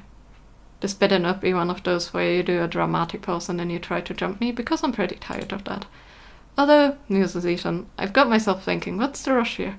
We are in one of the most lawless joints in the surrogate system and we are headed for the exit. Pauses. You turn on silence. Okay, here's the idea. Starts Ethan. You and I will make a little agreement. Here are the terms. He turns to face you. You run or leave or try to abandon the eye? I shoot you. Plot a scheme, you try to kill me, I shoot you, but... He smiles. You come meet me at an establishment of my choice every few cycles and you pay my tab. I didn't shoot you. He pauses. Don't pay my tab? He rattles his handgun. You get the idea. I get it. Okay then, that sounds to me like a deal. He stretches. You know, I really thought I was going to have to kill you, but this is so much better. He clicks something at his belt and the rings release from your wrist. I'm going to see if I can find my old stool at the compressor club. Come see me there. He aims the handgun at you, squinting down the side. Let me just remind you that body of yours is one big tracker, so don't even think about leaving the eye. I know. Ethan turns and strides off down the corridor, slipping his handgun away. The mix of relief and terror feels overwhelming. What are you going to do? I didn't think we made that out, but that is actually pretty good because we have this to look out for. Oh, that was no freaking. That's a compressor clip, and I guess we have to... Okay, 4 cycles, and we have 2 until the thing opens. Let's see what we can do in low end.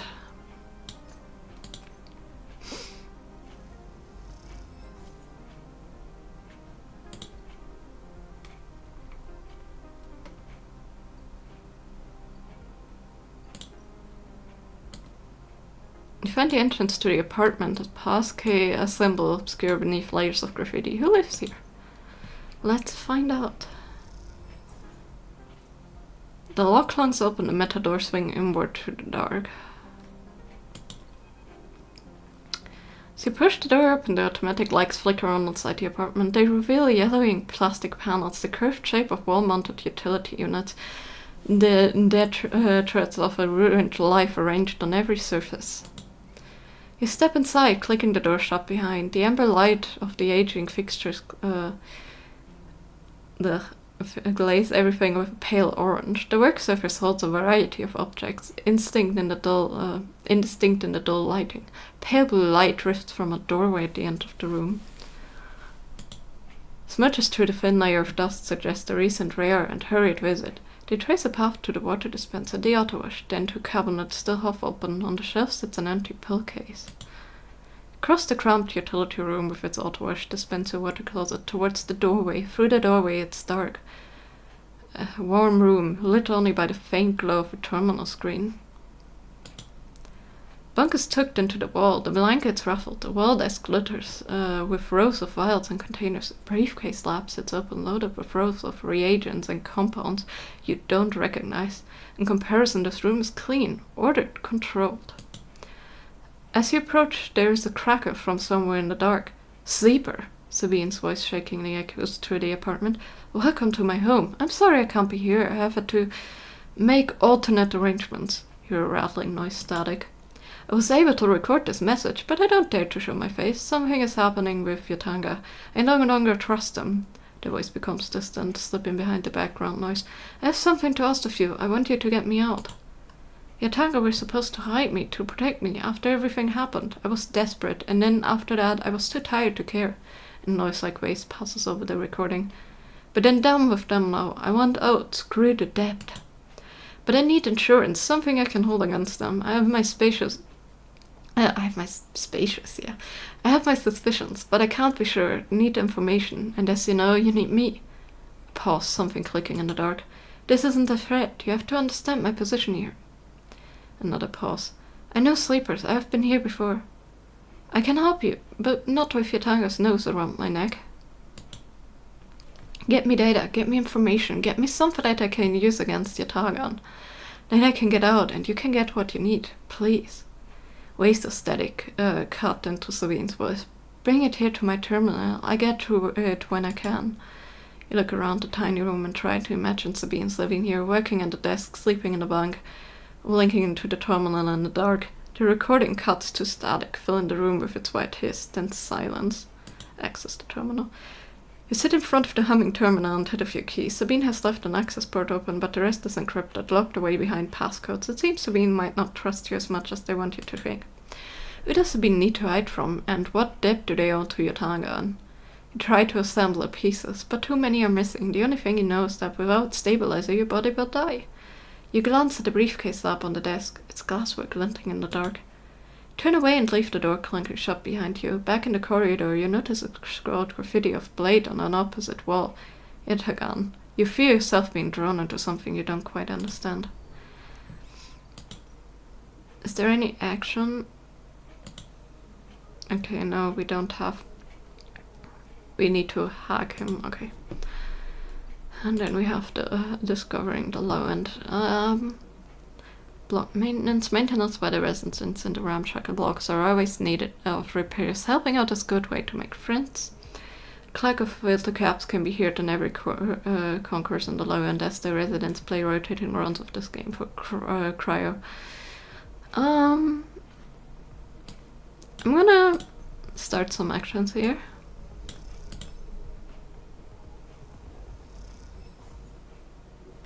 Okay, that's a neutral Hoscom. Also, apparently you cannot do them parallel. But I'm gonna end this soon, so, you know, we already have reached our stream time. This one, when it fails, can mean you lose money. Bit more, but, you know, we become a bit more of a low-ender, and that's, I guess, good. And then we have the Timbre Tea House. What can you do? Tracking habanage. You've heard that the Yatanga enforcers based here has been playing low-end residents for information on the Havnash users. Traveling room in the Tamber House, some of the best players on the low end. This is serious. High stakes only pay. Okay. Let's give them the tracking Havnash stuff. Teos enforces signals for a hacker to come out from the upload.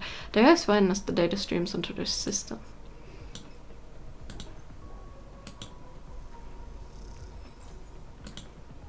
Okay, it gives me a little bit of crow, but not much.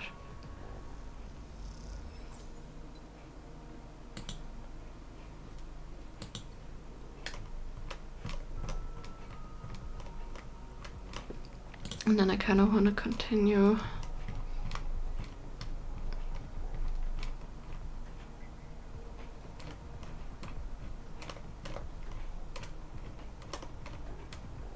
The tracker thing is running. Get Sabine out. I want this one. Yeah, you made it. Barely. I was about to end the stream, but you made it. Okay, there we go. Can I? Of course not. That sucks. Tangus agent. Here's another one, maybe? Nope. Why do they all have one? Oh, come on.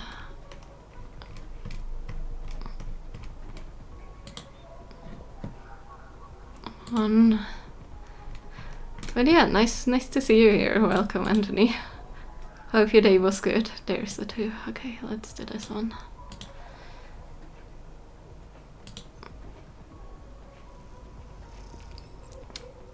Neutral, we got some Havnach Dana, that's good. We do need the Yatanga stuff though, so I hope for ones and twos next time. And these we cannot do right now because we have passkeys, but we don't have the worms. Long but decent, that's at least something. Also the hunter is gonna come at some point and I don't like that. I feel very lucky in escaping him. Let's use our actions for the day and then I'm gonna actually raid out anyways. Noodle factory, huh? Express delivery. Delivering noodles to the nameless units of the lower end takes guts and a certain fearlessness when it comes to asking for tips. I mean, he has a kelp stack in the basement and he makes noodles from the seaweed. He doesn't pay much, but he feed anyone who does a shift. I mean, food would be nice, but we have enough for the other one. I want the express delivery to get more money if it fails. Okay, neutral, 9 crow. That's good. Let's go to here and buy some... come on. Buy some fuckers. Bergmide.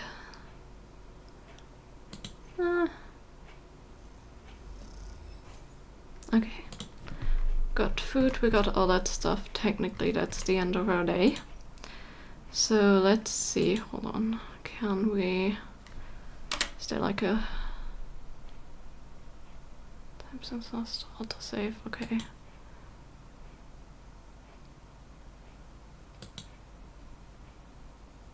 Okay, it autosaves, you have no other option.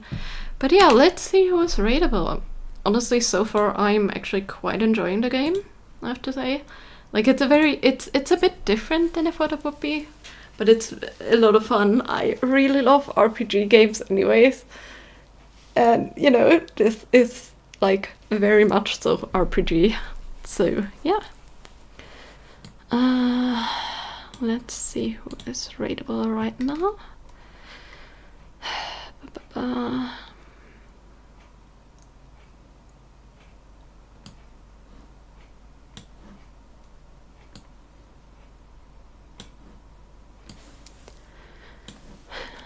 But yeah, it's very interesting, the story, and very captivating, more so than I thought it would be.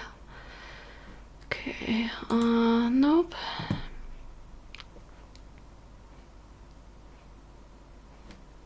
Definitely no. That's lagging as heck.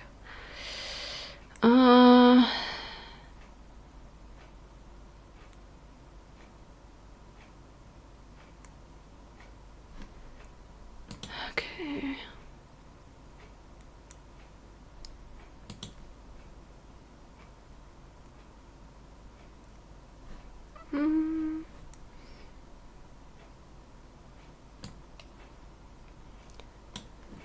I love ads. Ads are so much fun. What is Kalakimatra doing?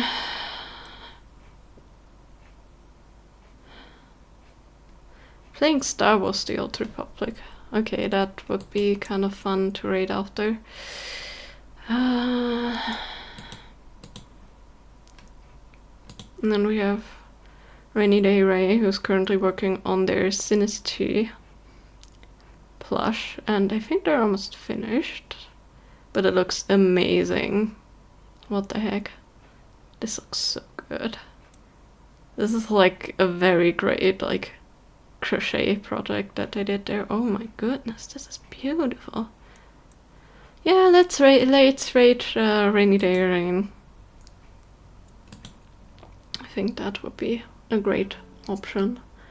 But yeah, so far I actually have to say, like, OBS is definitely way better, and it didn't crash. So I'm pretty confident that a Windows update did fix that at some point, because before, whenever I opened it and like tried streaming on it, or like had it open for a while, and it wasn't my PC, like beside my graphic card I didn't change anything, and that shouldn't have influenced it, because it crashed even after I changed it to first 2 tries. Yeah, it like completely like, you know, died on me, like black screen, blue screen, complete, I crashed down having to try and restart 2 times kind of situation. But it seems to be a like common thing that apparently happens with like OBS or Streamlabs, for either of those. The base is the same, but they're inherently decent bit different, so, you know. But I'm glad I managed to make either of those work. But yeah, I'm gonna focus to try and stay on OBS a bit more, but because it's just a bit more convenient with like everything so far. But I shall see how this works out and continues. Again, so far so good. But yeah, I hope you all enjoyed the story. The game is way more beautiful. It like leaves you free to just sit back, maybe not even watch the stream, and have like your imagination of the scenery running. I guess this is like the perfect game to like just listen. And I actually quite like the story. I didn't expect to have to read so much, but it's actually quite a lot of fun and interesting. It's a bit strategic, but not too bad so far. So yeah, I'm actually really looking forward to playing this more. I'm glad people voted for it. Because yeah, I had no idea what to expect from this game. It just looked cool and it was free with the Prime stuff. But anyways, I hope you all have a lovely rest of your Sunday. And a lovely morning, noon, afternoon, even in nighttime. I will, again, be back tomorrow for more of this game, same time, and then also on Tuesday. So enjoy the raid, have a good one, bye bye!